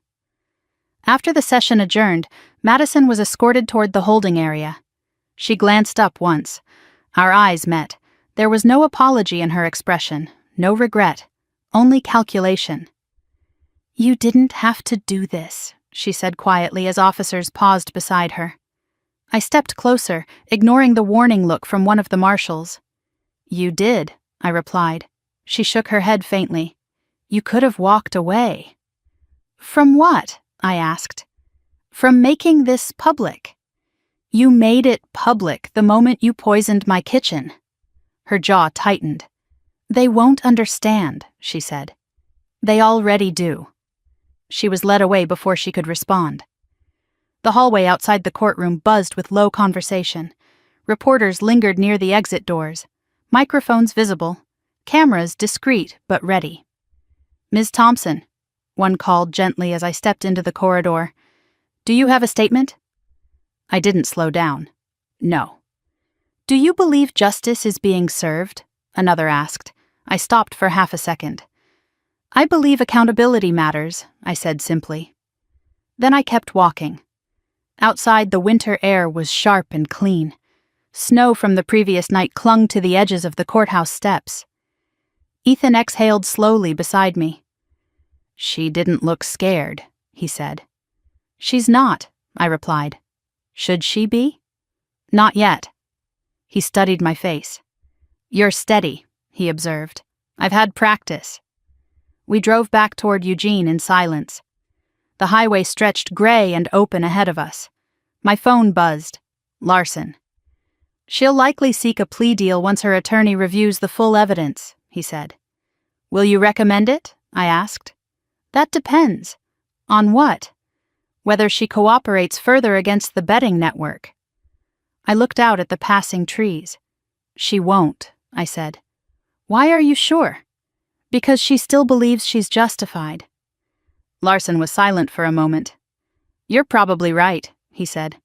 After we ended the call, Ethan reached for my hand. "You okay?" he asked. "Yes." It was true. The anger that had burned hot in the first days after the hospital had cooled into something steadier, controlled, focused. When we pulled into the driveway of my father's house, I noticed fresh tire tracks in the snow near the curb, different from the patrol car earlier. Wider, heavier vehicle. I slowed. "You see that?" Ethan asked quietly. "Yes." We didn't get out immediately. Instead, I scanned the street. Quiet. No visible cars idling. No headlights. The house looked undisturbed. Still. I parked but didn't turn off the engine right away. "You want me to call someone?" Ethan asked. "No." I stepped out and walked toward the front door. The reinforced deadbolt remained intact. No scratches, no forced entry. But the mailbox hung slightly open. I opened it carefully. Inside was a plain white envelope. No postage, no address. Just my name written in block letters. I brought it inside and locked the door behind us. Ethan watched from the kitchen as I opened it. Inside was a single photograph. Me, standing outside the federal building earlier that day. Taken from across the street, close enough to see my face clearly. On the back, one sentence: "You're still collateral." The paper felt cold in my hand. Ethan stepped closer. "Is that from them?" he asked. "Yes." "Madison's in custody," he said. "This isn't Madison," I replied. He understood immediately. Victor's network, pressure, retaliation. I picked up my phone and dialed Hayes. "Something's escalating," I said when he answered. I described the photograph.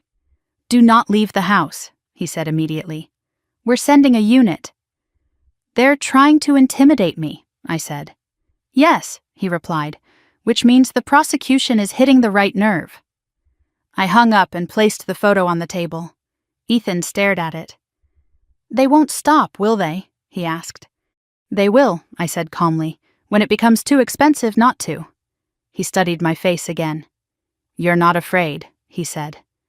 "I am," I replied honestly. He blinked. "But fear doesn't decide," I added. Snow began falling again outside the window. Soft. Quiet. I walked into the study and placed the photograph beside the forged will. 2 attempts to control outcome. 2 failures. My father's framed photo sat on the desk, his eyes steady even in still image. "If either of you ever try to destroy the other over money, you've already lost," his words echoed.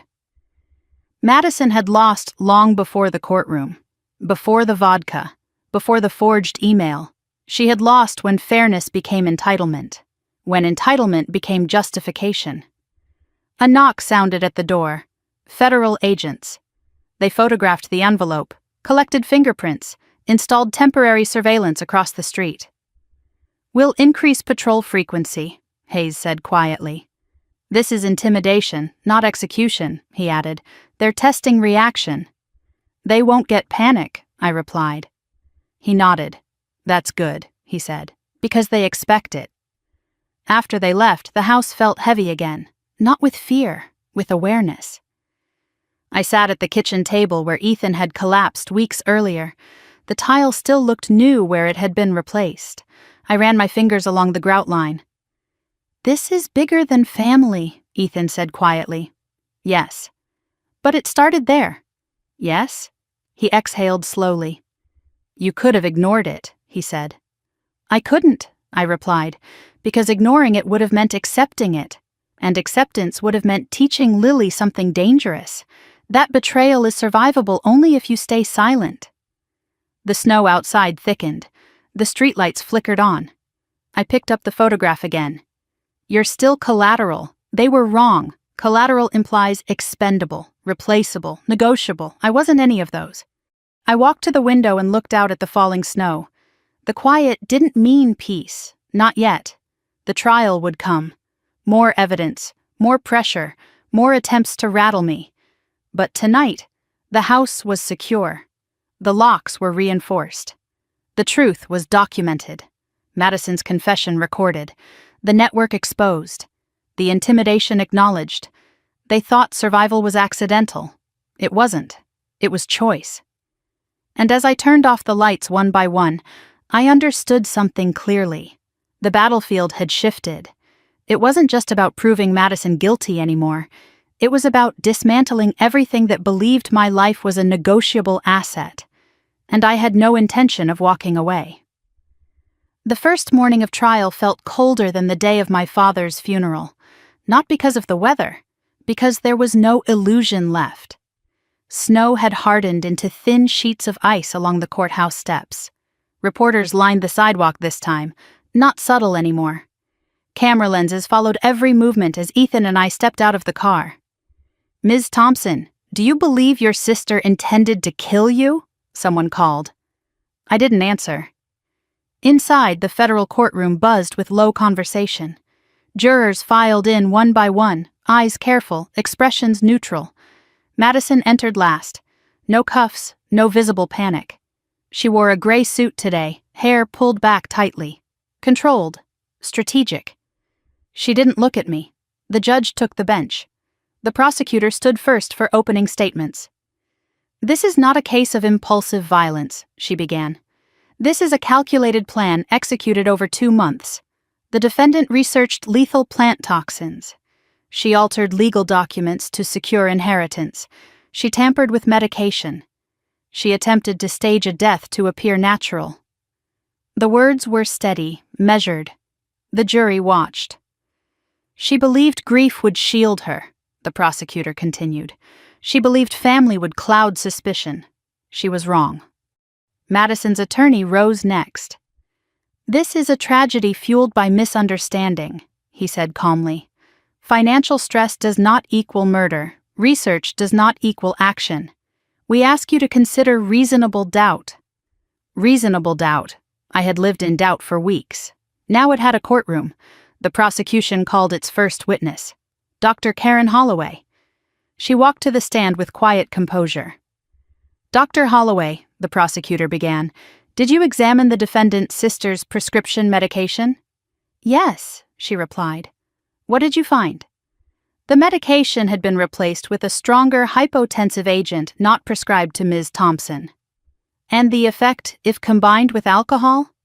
"It could result in severe hypotension, cardiac arrhythmia, or death." The courtroom was silent. "Was this substitution accidental?" "No." Madison's attorney stood. "Doctor, is it possible a pharmacy error occurred?" Dr. Holloway held steady. "No. The imprint codes did not match the prescription. This was deliberate substitution." Next came the pharmacy manager. Surveillance footage played on a monitor. Madison visible near the prescription counter, lingering, waiting. Her attorney objected. "Being present is not tampering," he argued. The judge allowed the footage. The jury watched carefully. I watched Madison's face, still controlled, still steady. Victor Russo was called next. He walked into the courtroom in a dark suit that didn't hide the sharpness in his eyes. He took the oath without hesitation. "State your relationship to the defendant," the prosecutor asked. "I facilitated sports betting transactions," he replied. "Did the defendant owe money to your organization?" "Yes." "How much?" "Approximately $400,000. Murmurs rippled through the gallery. "Did she discuss her sister's inheritance?" "Yes." "Did she pledge a life insurance payout as collateral?" "Yes." Madison's attorney rose sharply. "This witness is a criminal seeking leniency." Victor didn't look rattled. "I am cooperating," he said calmly. "Did she describe a plan?" the prosecutor asked. "Yes." "What did it involve?"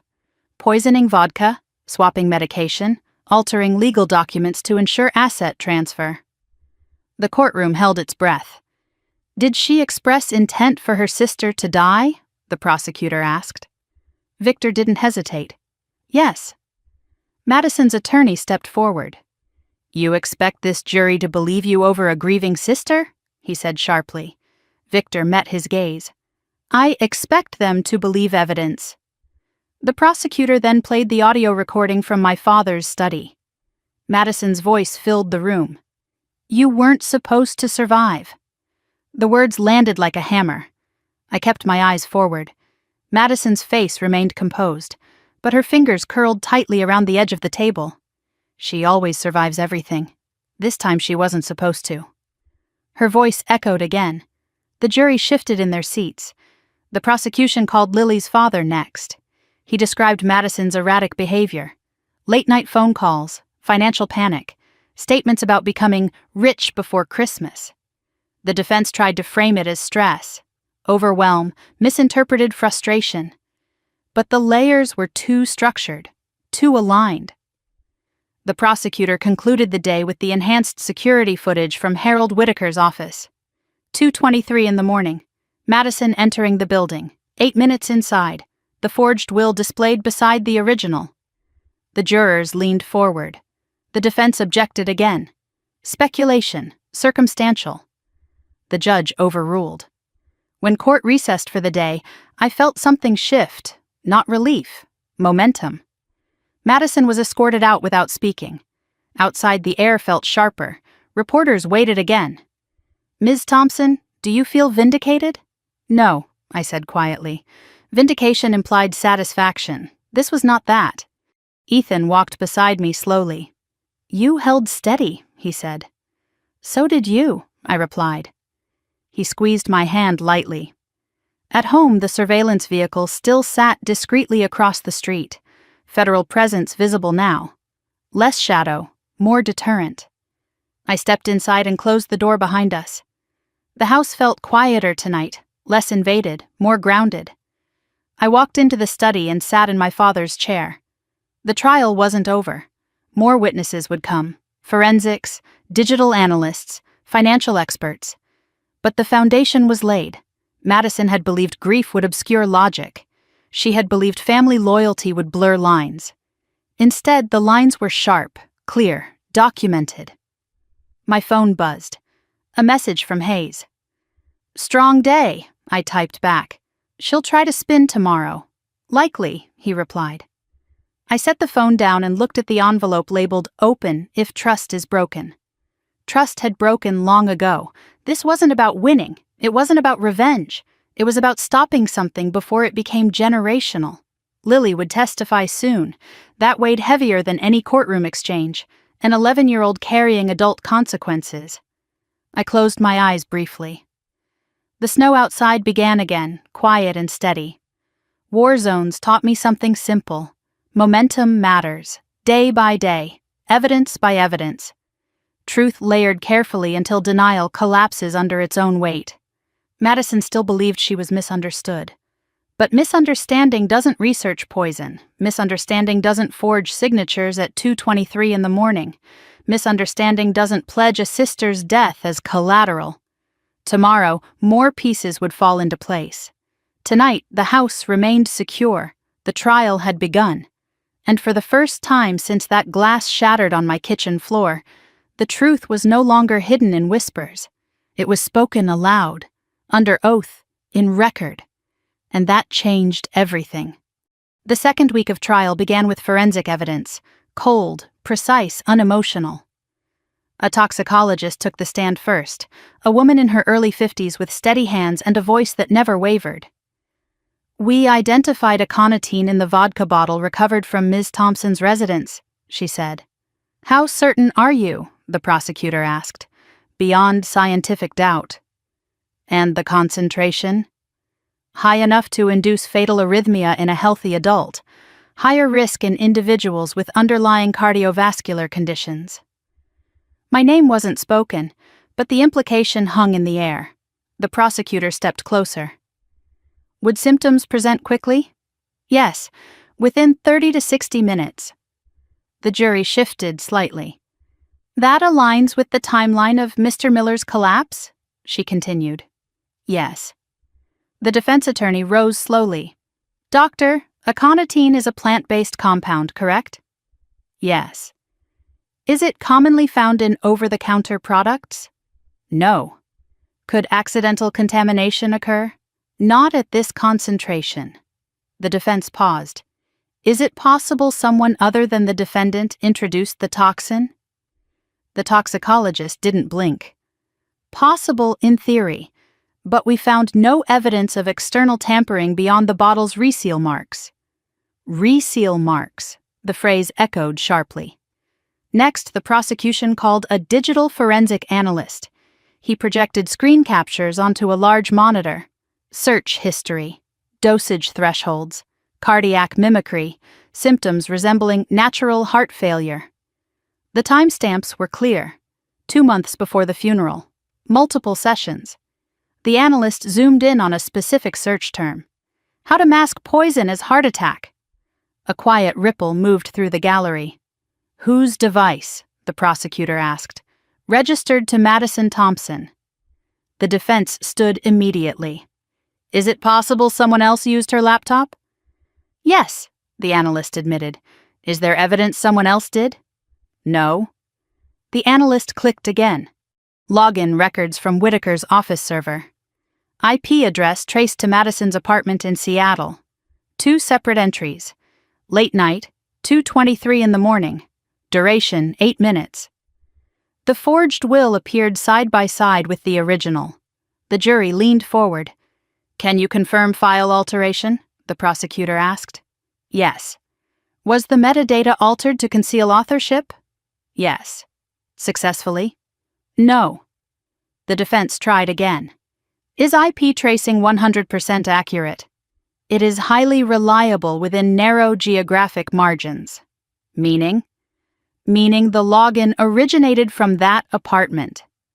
Madison stared at the table, still composed, but quieter now. The prosecution rested its forensic portion and called Ethan. My chest tightened as he stood slowly and walked to the witness stand. He moved carefully, still not fully recovered. "State your name," the prosecutor said. "Ethan Miller." "Do you recall the evening of your collapse?" "Yes." "What did you consume?" "Vodka, from a bottle Madison gave Riley." "Who opened it?" "I did." "Why?" "I poured a glass before Riley could." "And what happened next?" "About 40 minutes later, my heart started racing. I felt dizzy. Then I collapsed." "Did you notice anything about Madison's behavior?" Ethan glanced toward the defense table. "She was watching Riley," he said. "Watching how?" "Like she was waiting." "For what?" "For Riley to drink first." The courtroom felt tight. The defense attorney stood. "Mr. Miller, you were under stress. Is it possible your perception was distorted?" "No." "Is it possible you misinterpreted concern as something else?" "No." "Do you dislike the defendant?" Ethan didn't hesitate. "I don't dislike her," he said, "but she tried to kill the woman I love." Silence. The defense shifted tone. "Is it true you and Riley discussed inheritance concerns before the funeral?" "Yes." "Did you stand to benefit financially from her father's estate?" "Yes." The implication hung. "But not from her death," Ethan added calmly. The defense fell quiet. After Ethan stepped down, the prosecution called Dr. Holloway again to clarify the medication swap. Photographs of the pill bottles were displayed. Imprint codes enlarged. Original prescription versus substituted drug. "Would combining this substituted medication with alcohol increase risk?" the prosecutor asked. "Yes," Dr. Holloway replied. "Dramatically." "And the defendant was aware of Miss Thompson's condition?" "Yes." The defense objected to speculation, sustained, but the jury had heard enough. Mid-afternoon, the prosecution played the audio recording again. Madison's voice. "I thought it would be quick. I didn't want her to suffer. You weren't supposed to survive." Her words filled the courtroom, heavier now after the forensic foundation. The defense approached the bench. Whispered exchange. Then cross-examination began. Ms. Thompson was emotionally overwhelmed, the defense argued to the jury. These statements reflect frustration, not intent. They replayed a smaller segment of the recording. "You always survive everything." They tried to frame it as sibling rivalry, resentment, emotional venting, but then the prosecutor replayed the full admission. "I didn't think they'd look that closely." The room fell silent again. When court recessed, I remained seated for a moment. The weight of the day pressed in. Ethan touched my shoulder lightly. "You okay?" he asked. "Yes." It wasn't numbness. It was clarity. Outside the courthouse, reporters pushed closer. "Ms. Thompson, do you believe the evidence is overwhelming?" I didn't answer. I walked past them without stopping. In the car, Ethan exhaled slowly. "She can't talk her way out of this," he said. "No," I replied. But I knew something else. Madison still believed she was justified. That belief made her unpredictable. Back home, I checked the perimeter automatically. The federal surveillance vehicle remained in position. No new tire tracks in the snow, no envelopes in the mailbox. Inside, the house felt steady. I sat in the study and opened my father's notebook. He had once written something in the margin of a page about finances. Money reveals character faster than crisis. He'd underlined reveals. The trial was revealing more than evidence. It was exposing entitlement, jealousy, calculation. I closed the notebook and leaned back in the chair. "Tomorrow," Lily would testify. The thought tightened something in my chest.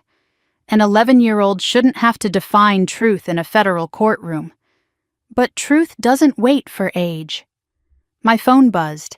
A message from Hayes. "Defense strategy shifting toward diminished responsibility," I typed back. "She knew exactly what she was doing." He replied, "That's what we're proving." I set the phone down. Snow continued falling outside, steady and quiet, layer upon layer. Like the evidence, layer upon layer. The first week of trial had built structure.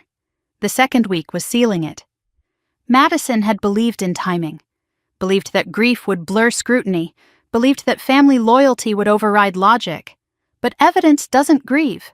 It doesn't hesitate. It doesn't forget.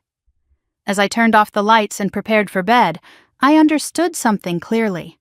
The trial wasn't just about proving poison.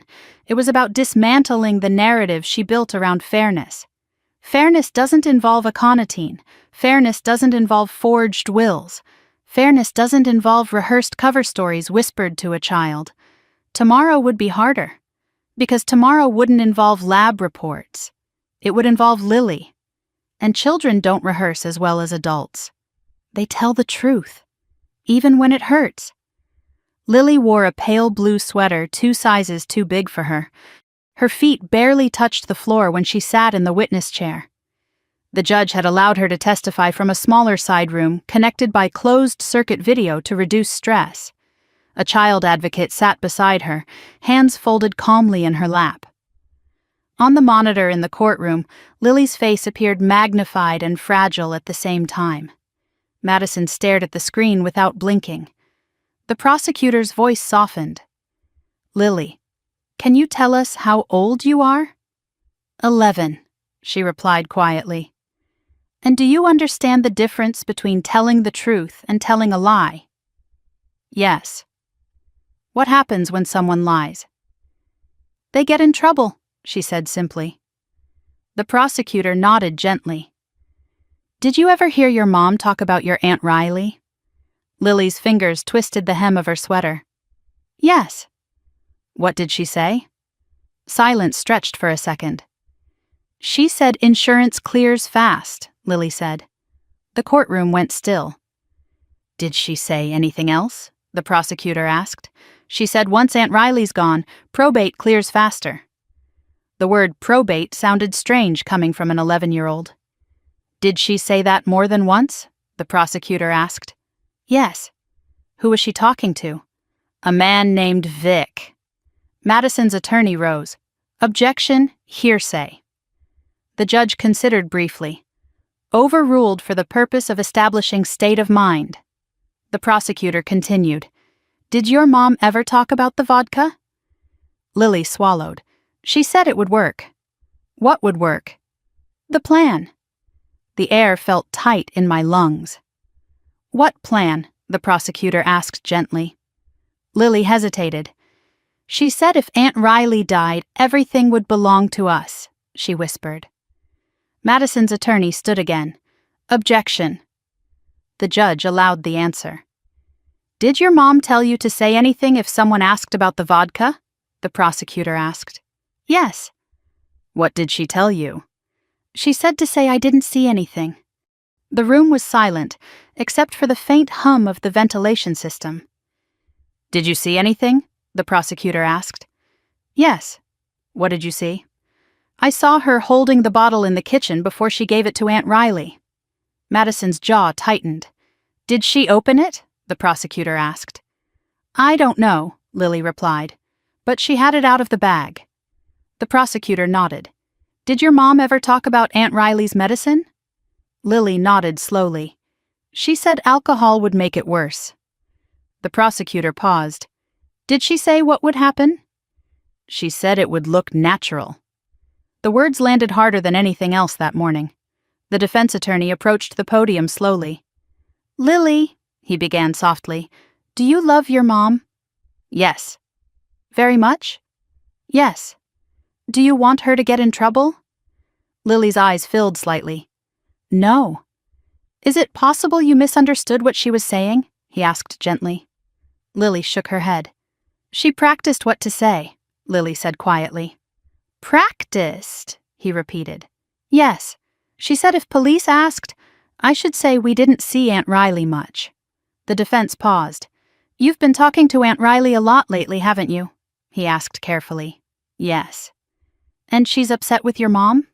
"Yes." "Could it be that you're trying to protect your aunt?" Lily's small hands clenched. "I'm telling the truth," she said. The defense softened his tone. "Do you remember the exact words your mom used?" "Yes." What were they? Lily took a breath. She said she always survives everything. This time she won't. The courtroom felt like it exhaled all at once. The defense attorney stepped back. No further questions. On the monitor, Lily looked smaller somehow. The prosecutor thanked her gently. The screen went dark. Madison didn't move. Her face remained expressionless. But her eyes were different now, not disbelief, exposure. After Lily's testimony, the prosecution called a forensic accountant. Charts filled the screen. Gambling transactions, interest accumulation, payment deadlines. Was there urgency? The prosecutor asked. Yes, the accountant replied. Significant financial pressure. Did that pressure increase in the month before the funeral? Yes. The defense tried to frame it as desperation, emotional strain. But desperation paired with poison becomes intent. When court recessed, I remained seated for a moment longer than usual. Ethan squeezed my hand. She was brave, he said quietly. Yes. Outside, the sky had cleared. The air felt thinner. Reporters asked fewer questions today. They had their headline. Child testifies against mother in poisoning trial. I hated that sentence. Back home, I sat in the study and stared at the snow-covered yard. Lily's voice echoed in my head. She said it would look natural. She practiced what to say. She always survives everything. This time she won't. Children don't fabricate legal language. They repeat what they hear. My phone buzzed. Hayes. That was powerful, I typed back. She shouldn't have had to do it. He replied, but she did. I set the phone down. The house felt heavier tonight. Not from fear, from consequence. Madison had involved her child in rehearsed deception. That fact hurt more than the poison. I walked into the kitchen and ran my fingers along the counter. The tile had been replaced where Ethan collapsed, a visible seam in the flooring. Scars remain even after repair. Later that evening, I received a notification. The defense was filing a motion to suppress Lily's testimony, claiming coaching, manipulation. Predictable, I wasn't surprised. Madison would attempt to protect herself even if it meant discrediting her own daughter. Snow began falling again, quiet and steady, layer upon layer, like truth, layer upon layer. Tomorrow, the prosecution would play the full recording again. Frame it beside the forensic data, seal it tight. Madison had believed children were liabilities. Instead, Lily became clarity. As I turned off the lights and headed upstairs, I paused at the hallway photo of Madison and me as kids. We were standing in snow, arms linked, smiling. No resentment visible, no entitlement. Just two sisters surviving loss together. I touched the edge of the frame lightly. Somewhere along the way, survival became competition. Competition became resentment. Resentment became calculation. Calculation became poison. And now, it was evidence. Lily had told the truth, not because she wanted to hurt her mother, but because she understood something instinctively. Truth stops damage. Silence lets it grow. As I lay in bed that night, the quiet outside felt different, less tense, more settled. The trial was nearing its final turn. The layers were complete. Madison could deny. She could rationalize. She could claim misunderstanding. But she couldn't erase the recording. She couldn't erase the digital trail. And she couldn't erase her daughter's voice repeating what she had said in the dark. The jury had heard it. Under oath, without drama, without embellishment, just fact. And sometimes, fact is louder than fury. The defense began its case with a psychologist. He adjusted his glasses, smoothed the front of his suit jacket, and spoke in careful, measured tones. Madison Thompson was under extraordinary financial and emotional distress, he said. Chronic stress can impair judgment. The defense attorney nodded encouragingly. Can financial desperation cause someone to research extreme scenarios without intent to act? He asked. Yes, the psychologist replied. Research does not equal execution. The jury listened. Is it possible she was fantasizing rather than planning? The attorney continued. Yes. Individuals under pressure may explore catastrophic thinking patterns. Catastrophic thinking. The phrase sounded clinical, detached. The prosecutor rose slowly. Doctor, are you aware that aconitine was physically present in a vodka bottle at the defendant's sister's home? Yes.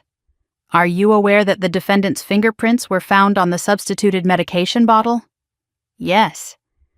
Are you aware of the recorded statement in which the defendant said, "You weren't supposed to survive"? The psychologist hesitated slightly. Yes. Is catastrophic thinking typically followed by poison acquisition and legal forgery? Silence. Not typically, he admitted. The prosecution stepped back. The defense shifted strategies. They called a character witness, an old friend of Madison's from Seattle. She's impulsive, the friend said, but she's not violent. The prosecutor approached. Were you aware of her gambling debt? No. Were you aware she pledged her sister's life insurance as collateral? The friend's expression faltered. No. No further questions. Next, Madison's attorney did something I hadn't expected. He called Madison herself. A ripple moved through the courtroom. She walked to the stand without hesitation, swore the oath, sat straight, calm, controlled. Madison, her attorney began gently, did you intend to kill your sister? No, her voice was clear. Did you put poison in that bottle? No. Did you switch her medication? No. Did you forge the will? I sent an email, she replied. But I believed I had authority. The prosecutor stood for cross-examination. Authority to remove yourself as equal beneficiary? She asked. My father trusted me too, Madison said evenly. Did he? The prosecutor asked. Yes. Then why did you send the email at 2:23 in the morning? Silence. I couldn't sleep, Madison replied. And you couldn't wait for business hours? I was anxious. Anxious enough to impersonate your sister? Madison's jaw tightened. I thought it was temporary. Temporary removal of her inheritance? Yes. Why? Because she had everything, Madison snapped before catching herself. The courtroom stilled. Everything? The prosecutor repeated. Yes. She had responsibility, the prosecutor said. She had control, Madison shot back. The prosecutor approached the stand. Did you research aconitine? I research many things, Madison replied. Did you search how to mask poison as heart attack? Madison hesitated. I don't recall. The prosecutor displayed the search history, time-stamped, her user profile visible. Is that your device? She asked. Yes. Is that your account? Yes. And this search was made by you? Madison's composure flickered. I don't remember the context. The prosecutor didn't blink. Did you tell Victor Russo you had a 3-layer plan? No. The prosecutor played Victor's testimony excerpt. She proposed poison, medication swap, altered will. Madison's eyes narrowed. He's lying. The prosecutor pressed further. Did you tell your daughter insurance clears fast? I was discussing paperwork. Did you say once Riley's gone? I meant emotionally gone, Madison said quickly. A faint sound rippled through the gallery. Emotionally gone? The prosecutor repeated. Yes. You also said she always survives everything. This time she won't. What did you mean by that? Madison's hands clenched. I was angry. Angry enough to stage a death? No. Angry enough to pledge her life insurance as collateral? Silence. I didn't think she'd actually die, Madison said quietly. The words hung in the air. You didn't think she'd actually die? The prosecutor repeated. I thought it would scare her, Madison said. With poison? The prosecutor asked. I didn't know the dosage would be that strong. You researched dosage thresholds, the prosecutor replied. Madison's voice rose slightly. I was under pressure. From gambling debts? the prosecutor asked. Yes. $400,000? Yes. And you believed your sister's death would resolve that pressure? Silence. I believed the insurance would, Madison said finally. The courtroom went silent. The prosecutor stepped back. No further questions. Madison remained on the stand for a moment longer before stepping down. Her attorney tried to regain ground and redirect. Did you love your sister? He asked. Yes, Madison said immediately. Did you want her dead? No. But you admit you believed the insurance payout would resolve your debt? He asked carefully. Yes. And you admit you altered the will to secure that payout? Yes. And you admit you researched poison? Yes. The defense faltered. The redirect didn't recover what had already been exposed. When Madison stepped back to the defense table, she finally glanced at me. Not with disbelief this time, with something closer to resentment, as if this outcome was my fault. Court adjourned early that afternoon. Closing arguments were scheduled for the following day. Outside, the snow had stopped. The sky looked almost clear. Ethan walked beside me slowly. She tried to soften it, he said quietly. She tried to reshape it, I replied. But truth resists reshaping once it's recorded. At home, I stood in the kitchen for a long time. The counter looked ordinary again. No evidence bags, no technicians, just wood grain and quiet air. I thought about Madison's words. I didn't think she'd actually die. As if death were a variable, as if poison were a negotiation tool. My phone buzzed. Hayes. She admitted knowledge and intent indirectly. Jury saw it, I typed back. She still believes she's justified. He responded. That's not a defense. I set the phone down and walked into the study. The original will remain on the desk, untouched, unaltered, my father's signature steady across the bottom. I ran my fingers lightly over the ink. He had trusted both of us once. That was the part that hurt most, not the money, not the property, the trust. As night settled in, I sat by the window watching snow melt slowly under the streetlights. Tomorrow would bring closing arguments, summaries, final framing, but the core had already been exposed. Madison had admitted altering the will, admitted believing insurance would resolve her debt, admitted researching poison. She hadn't cried. She hadn't apologized. She had rationalized. And rationalization is thinner than denial. Because once you justify, you admit. As I turned off the lights and headed upstairs, I understood something clearly. The jury didn't need drama. They didn't need revenge. They needed alignment. And the alignment was complete. Poison, medication swap, forged will, insurance pledge, recorded admission, child testimony, layered, structured, intentional. Tomorrow would not be about proving what happened. It would be about deciding consequence. And for the first time since the funeral, I felt something close to stillness. Not peace, not yet. But inevitability. The courtroom felt heavier on the day of closing arguments. Not louder, heavier. The evidence had been laid out piece by piece over 2 weeks, and now everything narrowed to interpretation. Madison sat perfectly still at the defense table. Gray suit again, hair pulled back, hands folded, composed. The prosecutor rose first. She didn't raise her voice. She didn't pace dramatically. She simply walked to the center of the courtroom and looked at the jury. This case is about premeditation, she began. Not impulse, not misunderstanding, not emotional exaggeration. She paused. For 2 months, the defendant researched lethal poison. She studied cardiac mimicry. She learned how to stage a death to look natural. A screen behind her displayed the search history. How to mask poison as heart attack. Dosage threshold aconitine. Symptoms resemble arrhythmia. These are not the searches of someone venting frustration, she continued. These are the searches of someone preparing. She stepped aside, and another image appeared. The forged will beside the original. 10 days before her father's stroke, she accessed her attorney's server at 2:23 in the morning. She impersonated her sister. She removed her as beneficiary. The prosecutor let that sink in. She created financial motive before she created medical opportunity. A faint murmur moved through the courtroom. She clicked the remote again. The vodka bottle. Reseal marks visible. Forensic toxicology confirmed aconitine in that bottle. Not accidental, not environmental. Introduced.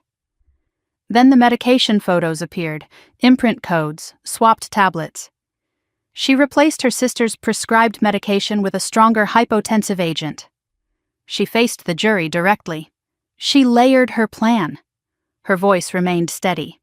Poison in the vodka, medication to amplify vulnerability, forged will to secure inheritance, insurance pledged as collateral to resolve a $400,000 gambling debt. The number hung in the air. She believed grief would protect her. She believed timing would shield her. She believed no one would look closely. The prosecutor turned toward Madison briefly. She miscalculated. Then she played the recording one final time. Madison's voice filled the courtroom. You weren't supposed to survive. I didn't want her to suffer. I didn't think they'd look that closely. The room felt airtight. Intent, the prosecutor said quietly. Knowledge, planning, admission. She stepped back. This is not a tragedy of misunderstanding. This is attempted murder with calculated concealment. She returned to her seat. The defense attorney stood slowly. He adjusted his tie. He looked at the jury with a softer expression. This case is about desperation, he began, about financial ruin, about sibling rivalry amplified by grief. He gestured toward Madison. She made mistakes. She altered documents. She researched extreme topics online. But research is not action. He walked toward the jury box. She did not physically administer poison. There is no direct eyewitness testimony of her opening that bottle. He paused. She admitted financial stress. She admitted poor judgment. But she denied intent to kill. He softened his tone further. She said she didn't think her sister would actually die. A few jurors shifted slightly. That is not premeditated murder, he said. That is catastrophic thinking under pressure. He looked back at Madison. She loved her sister. She panicked. She made reckless decisions. But reckless is not the same as murderous. He returned to his table. The judge gave instructions to the jury. Burden of proof, reasonable doubt, elements of attempted murder. The jury filed out to deliberate. The courtroom emptied slowly. Madison remained seated, staring straight ahead.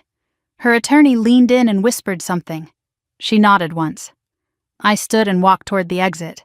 As I passed her table, she finally spoke. You look confident, she said quietly. I look finished, I replied. She tilted her head slightly. You could still tell them you forgive me, she said. I stopped.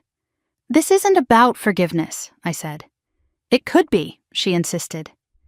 You tried to kill me, I said calmly. She inhaled slowly. I was drowning, she whispered. You chose poison. She looked away. They'll never understand what it feels like to always be second, she muttered. I didn't answer, because understanding resentment doesn't justify murder. Outside, the winter air felt sharp and clear. Ethan walked beside me. Whatever happens, he said quietly, you did everything right. I didn't want this, I replied. I know. We drove home in silence. Snow had begun falling again, thin and steady. At the house, I walked straight into the study. The envelope labeled, "Open if trust is broken," sat on the desk. I opened it again. If either of you ever try to destroy the other over money, you've already lost. Lost.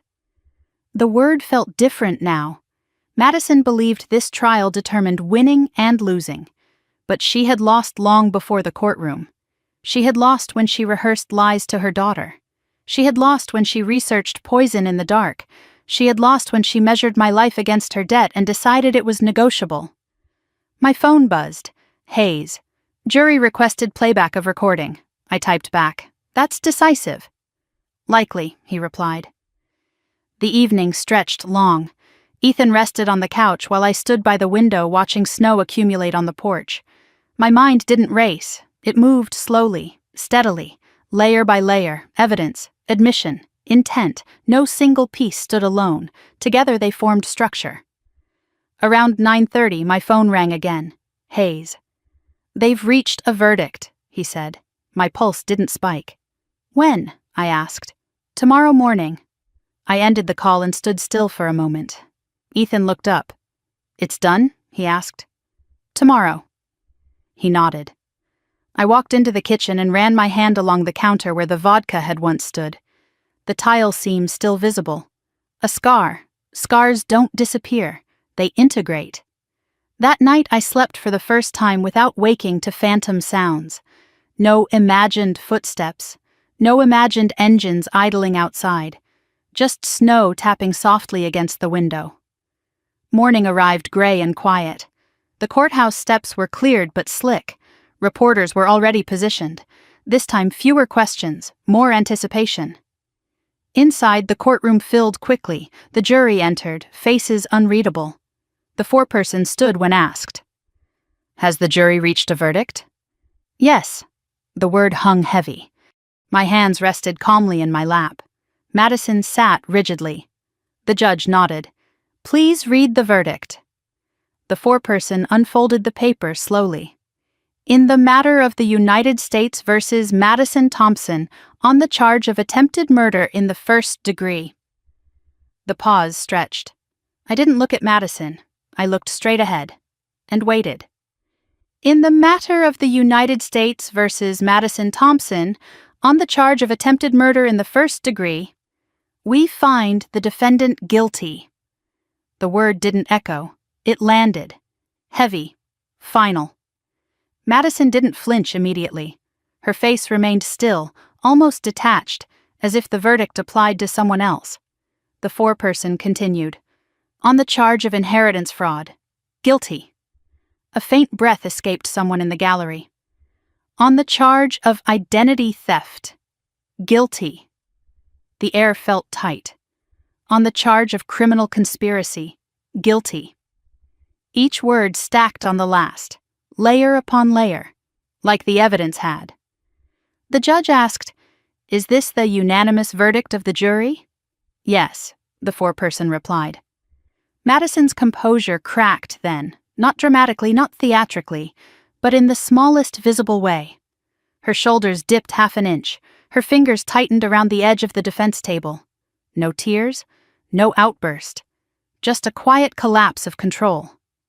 I remained seated, still. Ethan's hand found mine and squeezed once. The judge thanked the jury for their service and scheduled sentencing for the following month. Court adjourned. Madison stood slowly as marshals approached. She looked at me for the first time since the verdict was spoken. You think this makes you safe? She asked quietly. I met her gaze. I think this makes the truth permanent, I replied. She shook her head faintly. You always survive everything, she whispered again. And you always choose the wrong battlefield, I said. She was led away without further resistance. Outside the courthouse, reporters surged forward. Ms. Thompson, do you feel justice has been served? Justice? Such a clean word for something so messy. I feel accountability has been delivered, I said calmly. And your sister? She made her choices. I didn't say more, because nothing else mattered. The sky above Portland was clear that afternoon. The snow had stopped. The air felt thin and cold. Ethan exhaled slowly beside me. It's over, he said. No, I replied quietly. It's concluded. There's a difference. Back home, the house felt different. Not lighter, not brighter. Different. The study didn't feel like a war room anymore. The kitchen didn't feel like a crime scene. They felt like rooms again. I stood in the doorway of my father's bedroom for a moment. The bed still neatly made, his sweater folded over the chair. Loss had been the beginning of this chain, not the motive. The catalyst. My phone buzzed. Hayes. Sentencing likely between 25 and 30 years given federal guidelines, I typed back. Understood, he added.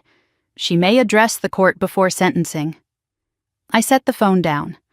I didn't know whether I wanted to hear that. The next weeks passed in a quiet rhythm. Physical therapy appointments for Ethan, paperwork finalization with Whitaker, insurance corrections, the forged will officially nullified, the original reinstated, the house legally secured. Federal agents continued investigating the betting network. Victor testified further in sealed proceedings. His cooperation earned him reduction. Madison refused any plea agreement. She insisted on appealing. She insisted she had been misunderstood. Lily visited once with her father. We baked cookies in the kitchen. She didn't ask about court. She didn't ask about prison. She asked if snow always falls this quietly here. Yes, I told her. She watched flakes gather on the porch railing. I don't want to be angry like Mom, she said softly. You don't have to be, I replied. The day of sentencing arrived under a gray sky. I chose not to attend in person. Ethan asked me twice if I was sure. I'm sure, I said. I didn't need to see her hear the number. I already knew the outcome. Hayes called mid-morning. 28 years, he said. I closed my eyes briefly. Federal custody. Any statement? I asked. Yes, I waited. She said she never meant for Ethan to get hurt, Hayes continued, and that she only wanted what was fair. Fair, the word again. Did she apologize? I asked. No. I nodded slowly, though he couldn't see it. Thank you, I said. When I ended the call, the house felt still, not triumphant, not relieved. Still. Ethan stood in the doorway. It's done, he said softly. Yes. I walked into the study and sat in my father's chair. The envelope labeled "Open if trust is broken" lay open on the desk. If either of you ever try to destroy the other over money, you've already lost. Madison had lost. But not to me, to herself, to entitlement, to resentment left unattended too long. Snow began falling again outside. First of the season's heavier storm. The yard turned white within minutes. I stood and walked to the window. The world looked untouched, clean. But I knew better. Snow covers. It doesn't erase. The war hadn't ended the day of the verdict. It ended the day I refused to stay silent. I thought back to the kitchen floor, to the shattered glass, to Ethan's pulse racing under my fingers, to Madison standing in the doorway asking if I had drunk any. She had built 3 layers of protection, poison, medication, forgery. She had calculated my vulnerability. She had misjudged my resilience. I turned away from the window and walked through the house slowly. Room by room, kitchen, living room, study, bedroom, each space carried memory, but none carried fear anymore. My phone buzzed once more. A news alert. Sister sentenced in elaborate funeral poisoning plot. I deleted it without opening. This wasn't a headline. It was a lesson. Blood does not guarantee loyalty. Money does not guarantee security. And jealousy, left to ferment, becomes something far more dangerous than debt. That night, I sat at the kitchen table with Ethan. We didn't talk much. We didn't need to. The silence felt earned. I don't feel victorious, he said after a while. Good, I replied. He looked at me. Why? Because this was never about winning. He nodded slowly. Outside, the snow continued falling, thick, steady, quiet. For the first time since the funeral, I slept without dreaming of sirens, without hearing the crack of glass, without replaying her voice. The next morning, the yard was completely white. No footprints, no tire tracks, just open space. I stepped onto the porch and let the cold air fill my lungs. The war in my family had not been fought with weapons. It had been fought with paperwork, poison, and perception. But the principle was the same. You confront what threatens your ground. You hold your position. You document truth. And you refuse to surrender to intimidation. Madison had believed survival was luck. She had believed she could engineer fate. She had believed fairness meant equal outcome. She was wrong. Survival is choice. Peace is choice. And ending a cycle is choice. I closed the door behind me and walked back into the house. The battlefield was no longer outside. It wasn't in a courtroom. It wasn't in a hospital hallway. It was inside the decision to move forward without bitterness, and that was the only victory that mattered. The snow didn't melt for 3 days. It stayed heavy on the roofline and along the fence, muting the world outside my father's house. Sentencing was over. The verdict was final. But closure is quieter than people think. It doesn't arrive with applause. It arrives in stillness. Ethan moved more easily now, his steps steadier across the kitchen tile that had once been slick with spilled vodka. Physical therapy had done its work. The tremor in his hands was gone. The arrhythmia had stabilized. "You keep checking the locks," he said one morning, watching me secure the back door again. "I know," I replied. "You don't have to anymore." I nodded, but habit lingers longer than threat. Federal agents had reduced their visible presence. The unmarked SUV across the street disappeared 2 days after sentencing. Hayes called once to confirm the betting network had been dismantled in multiple states. "Victor provided names we didn't expect," he said. "It's expanding." "Good," I replied. The intimidation had stopped. No more envelopes in the mailbox. No more blurred photos left at my door. Pressure disperses when accountability locks in. I sat in the study later that afternoon with my father's notebook open in front of me. He had always written in clean, narrow print. Short sentences, no wasted words. One page caught my attention again. Resentment compounds faster than interest. He had drawn a small line beneath it. I thought about Madison's face the day of sentencing. Not remorseful, not devastated, just stunned that her calculation had failed. Lily called that evening. "Mom won't be home for a long time," she said quietly. "No," I replied. "Dad says I can visit more if you want." "I'd like that." She hesitated. "Do you think she hates you?" she asked. I leaned back in the chair. "I think she hated what she thought I represented," I said carefully. "What's that?" Lily asked. "Control," I replied. "Responsibility."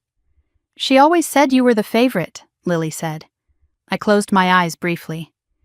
"Being trusted isn't the same as being favored," I said. Lily was quiet for a moment. "I don't want to be angry," she said again.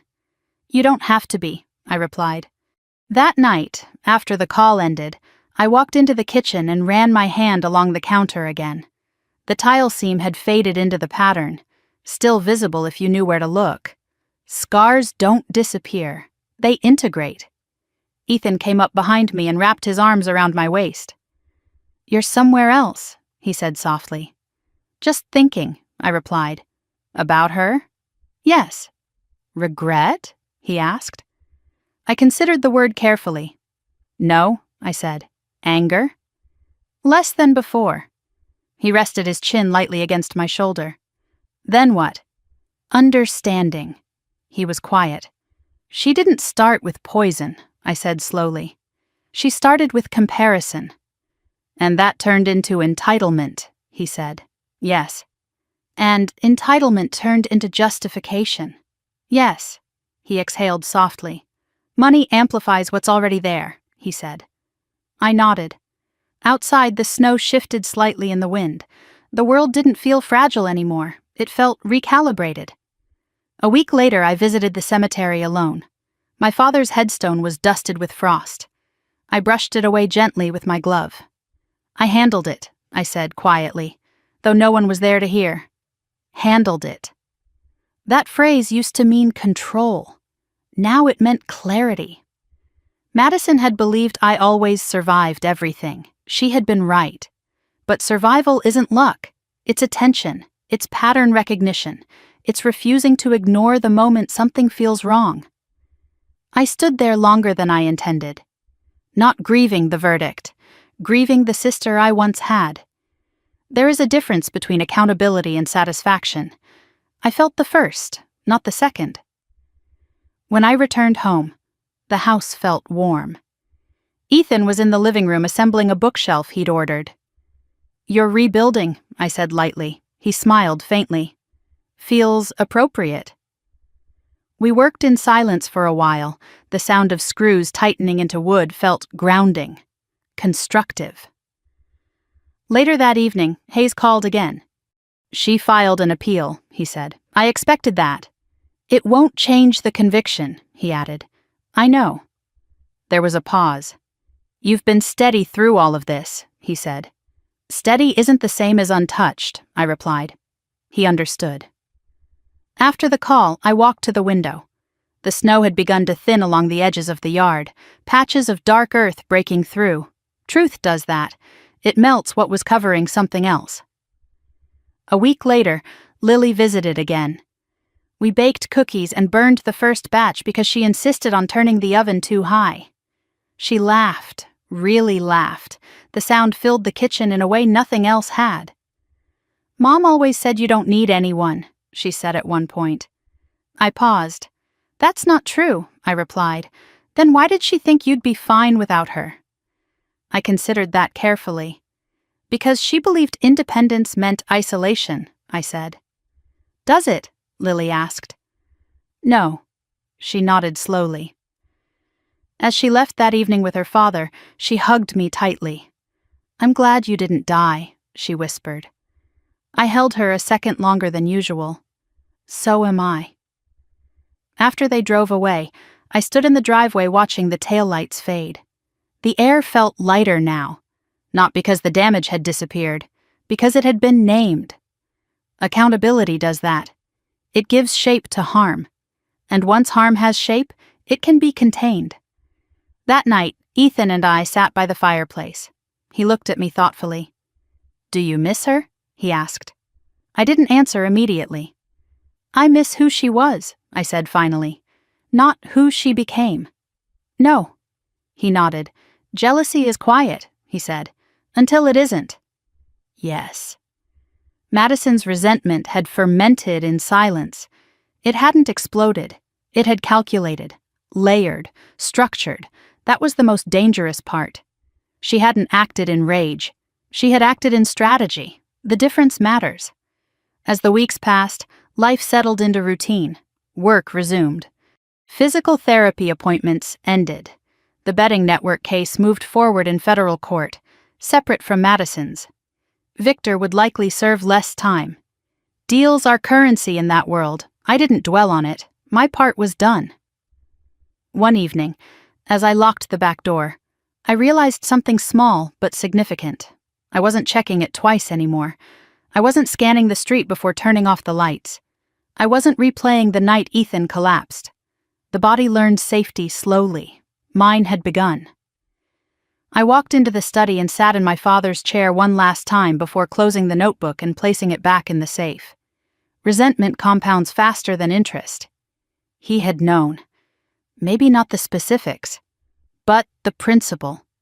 Jealousy unattended grows roots. Roots break foundations. The snow outside finally began to melt completely. The yard returned to brown earth. Ordinary, unremarkable. Peace doesn't look dramatic. It looks like unlocked shoulders. It looks like uninterrupted sleep. It looks like a house that feels like a home again. Madison would spend decades confined by walls she built herself. I would not. And that difference wasn't revenge. It was choice. The war in my family had ended not with shouting, not with collapse, but with documentation, with truth spoken under oath, with evidence layered until denial had nowhere left to stand. Survival is not winning. It is continuing, and continuing without bitterness. That is the real work. That is the real ending. And for the first time since the funeral, I felt ready to step forward without looking back. The first time I slept through the night without waking to phantom sirens, I almost didn't trust it. Morning light filtered through the curtains softly, pale and quiet, without the sharp jolt of adrenaline that had defined the weeks after Ethan collapsed. No racing heartbeat, no immediate mental inventory of locks and windows. Just silence. Ethan was already awake, standing in the kitchen, pouring coffee. "You look different," he said when I walked in. "How?" "Like you're not waiting for something." I leaned against the counter. "I'm not," I said. The house felt settled now, not tense, not braced. The reinforced locks were still there, but they felt like precautions, not barricades. Outside, the last of the snow had melted into dark patches of wet earth. Early spring light lingered longer in the evenings. The world kept moving forward whether we were ready or not. Madison had been transferred to a federal correctional facility 2 states away. Appeals filed, motions pending. But the verdict stood. 28 years, 28 winters she wouldn't see freely. I didn't feel satisfaction when I thought about that number. I felt distance.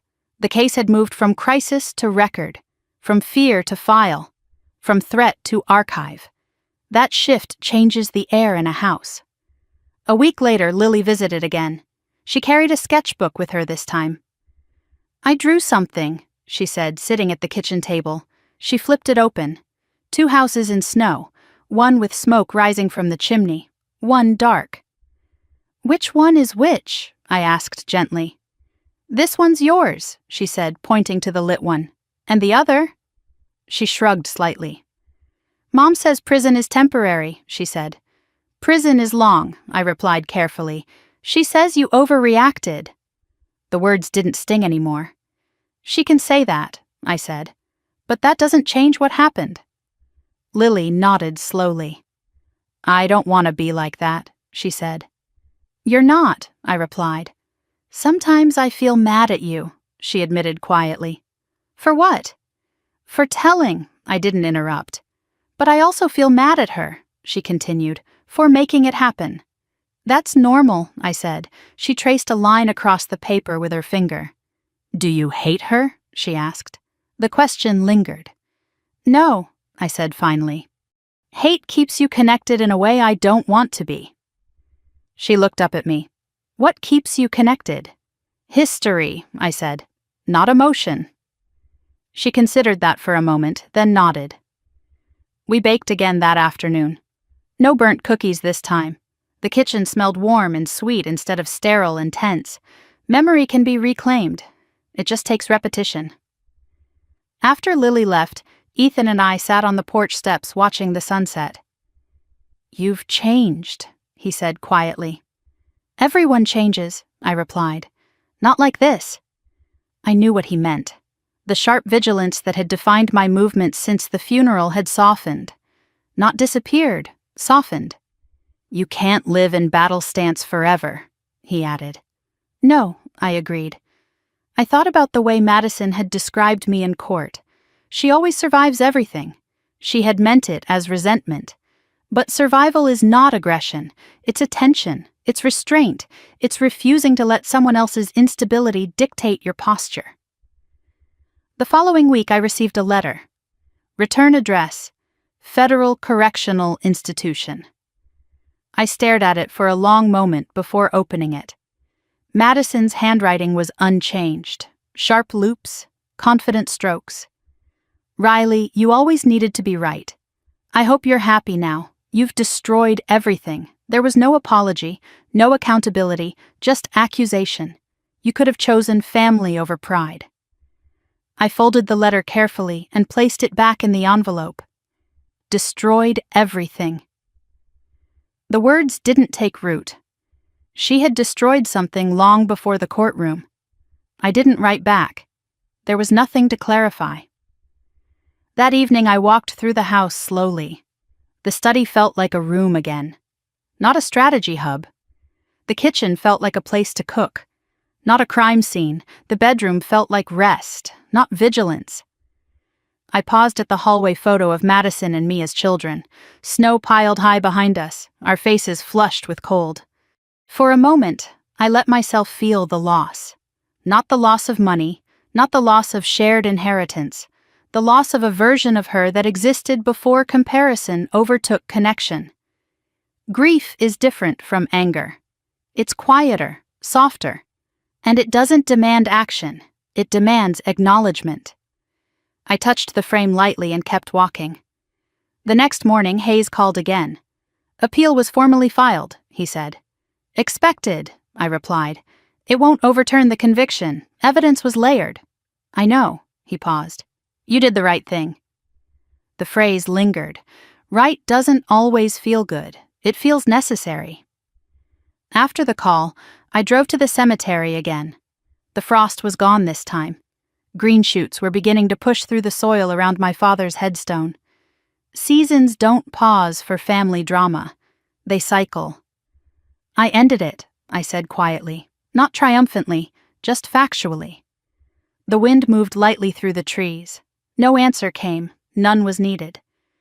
When I returned home, Ethan was assembling a new dining table. "You're nesting," I teased. He smiled faintly. "Reclaiming," he corrected. "Yes, reclaiming."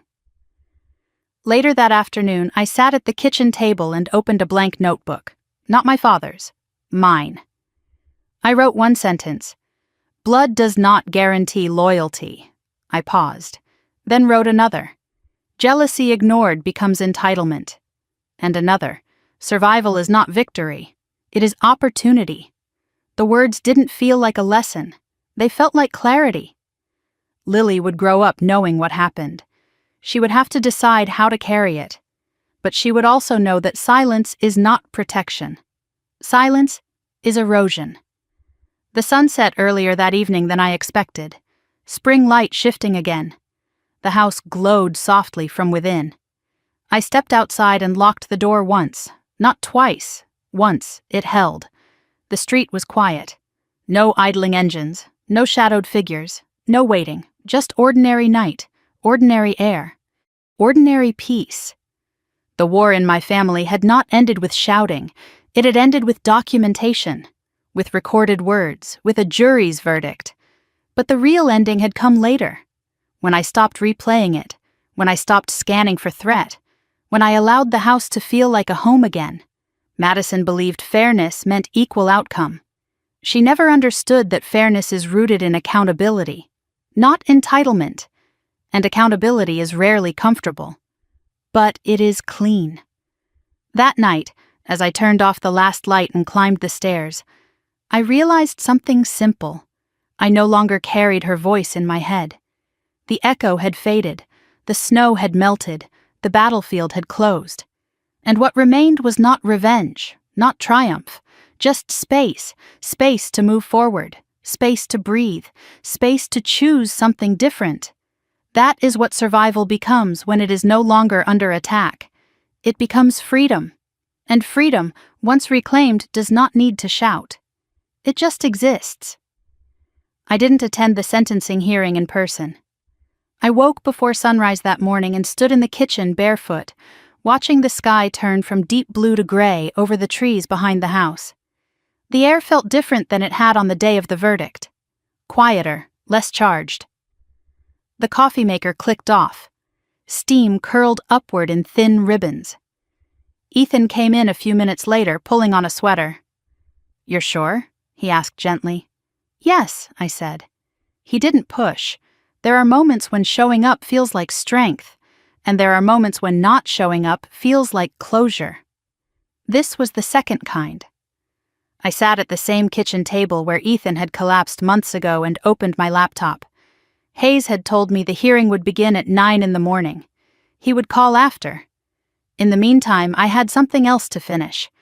I pulled out a sheet of paper and began writing, not to the judge, not to the jury, to myself. "Madison, you chose calculation over conversation. You chose resentment over responsibility. You chose poison over honesty." I paused. The words felt steady, not angry, just factual. I continued, "You say I destroyed everything. But everything was already broken the moment you decided my life was collateral." I set the pen down and folded the paper once. I wasn't going to send it. Some letters are written for release, not delivery. At 9:27, my phone vibrated. Hayes. "It's done," he said. "How long?" I asked. 28 years, federal custody." "And her statement?" I asked. He paused briefly.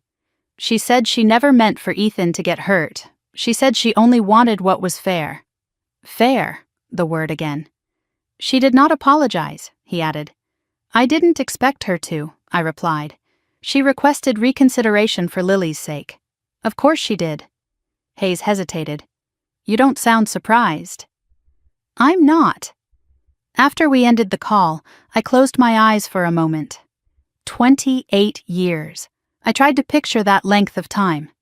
Lily would be nearly 40. The house would be different. The world would be different. Madison would age behind concrete walls. Not because I wanted her there, but because she built a structure that left no other outcome. Ethan sat across from me. It's finished, he said quietly. Yes. He reached across the table and squeezed my hand. We didn't speak for a while. The silence wasn't heavy, it was complete. Later that afternoon, I drove to the cemetery alone.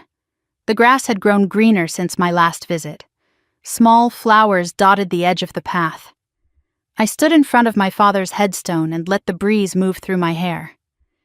She said she wanted what was fair, I murmured. The wind didn't respond. It didn't need to.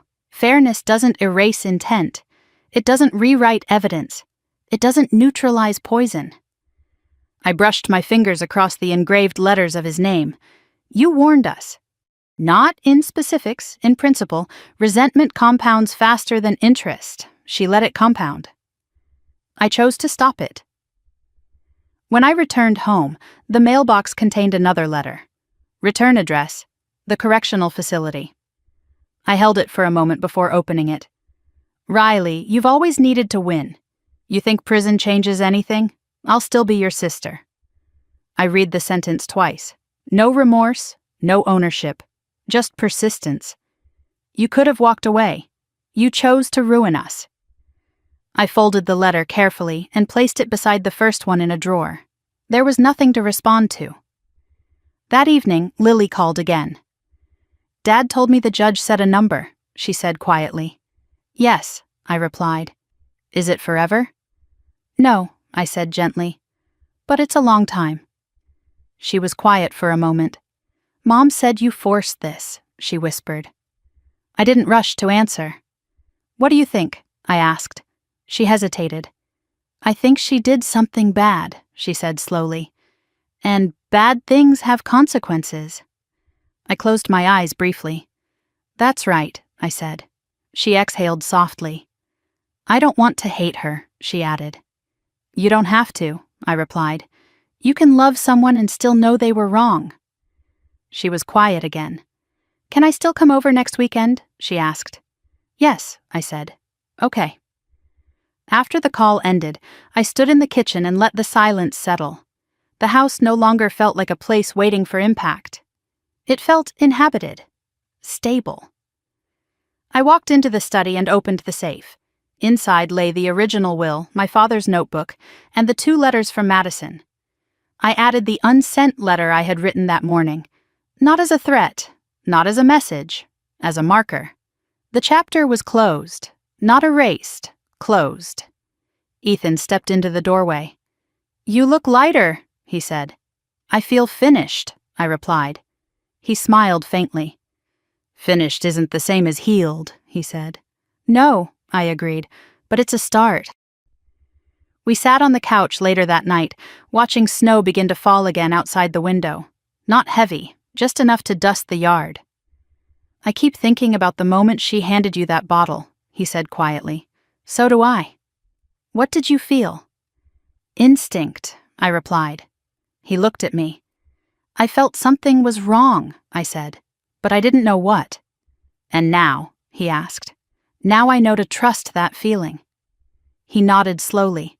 That's what this changed most. Not my faith in systems, not my belief in law, my faith in instinct. The subtle shift in air, the slight overemphasis on whether I had drunk from the bottle, the way she watched, those moments matter. I turned off the television and sat in the dim light for a while. The snow outside settled quietly on the porch railing. Peace isn't loud. It's subtle. It's not fireworks or celebration. It's not headlines or applause. It's the absence of tension in your shoulders.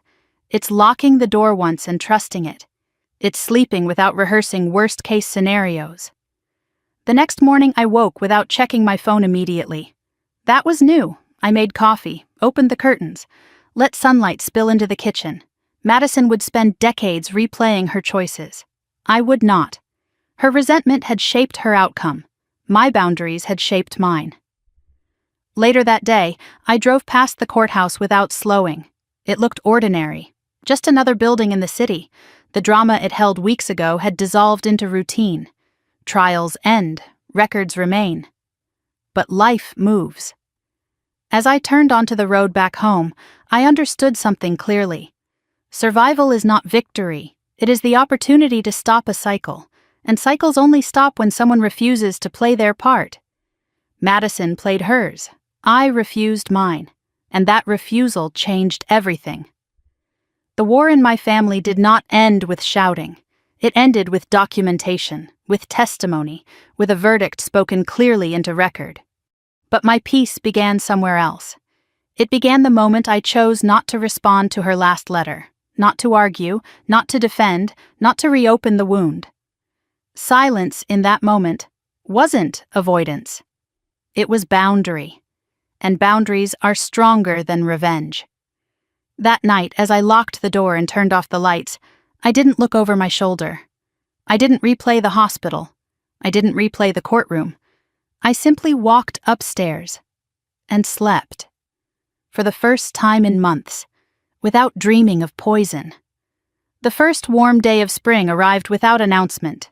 No snow, no frost, just sunlight pouring through the kitchen window and the sound of birds settling in the trees behind the house.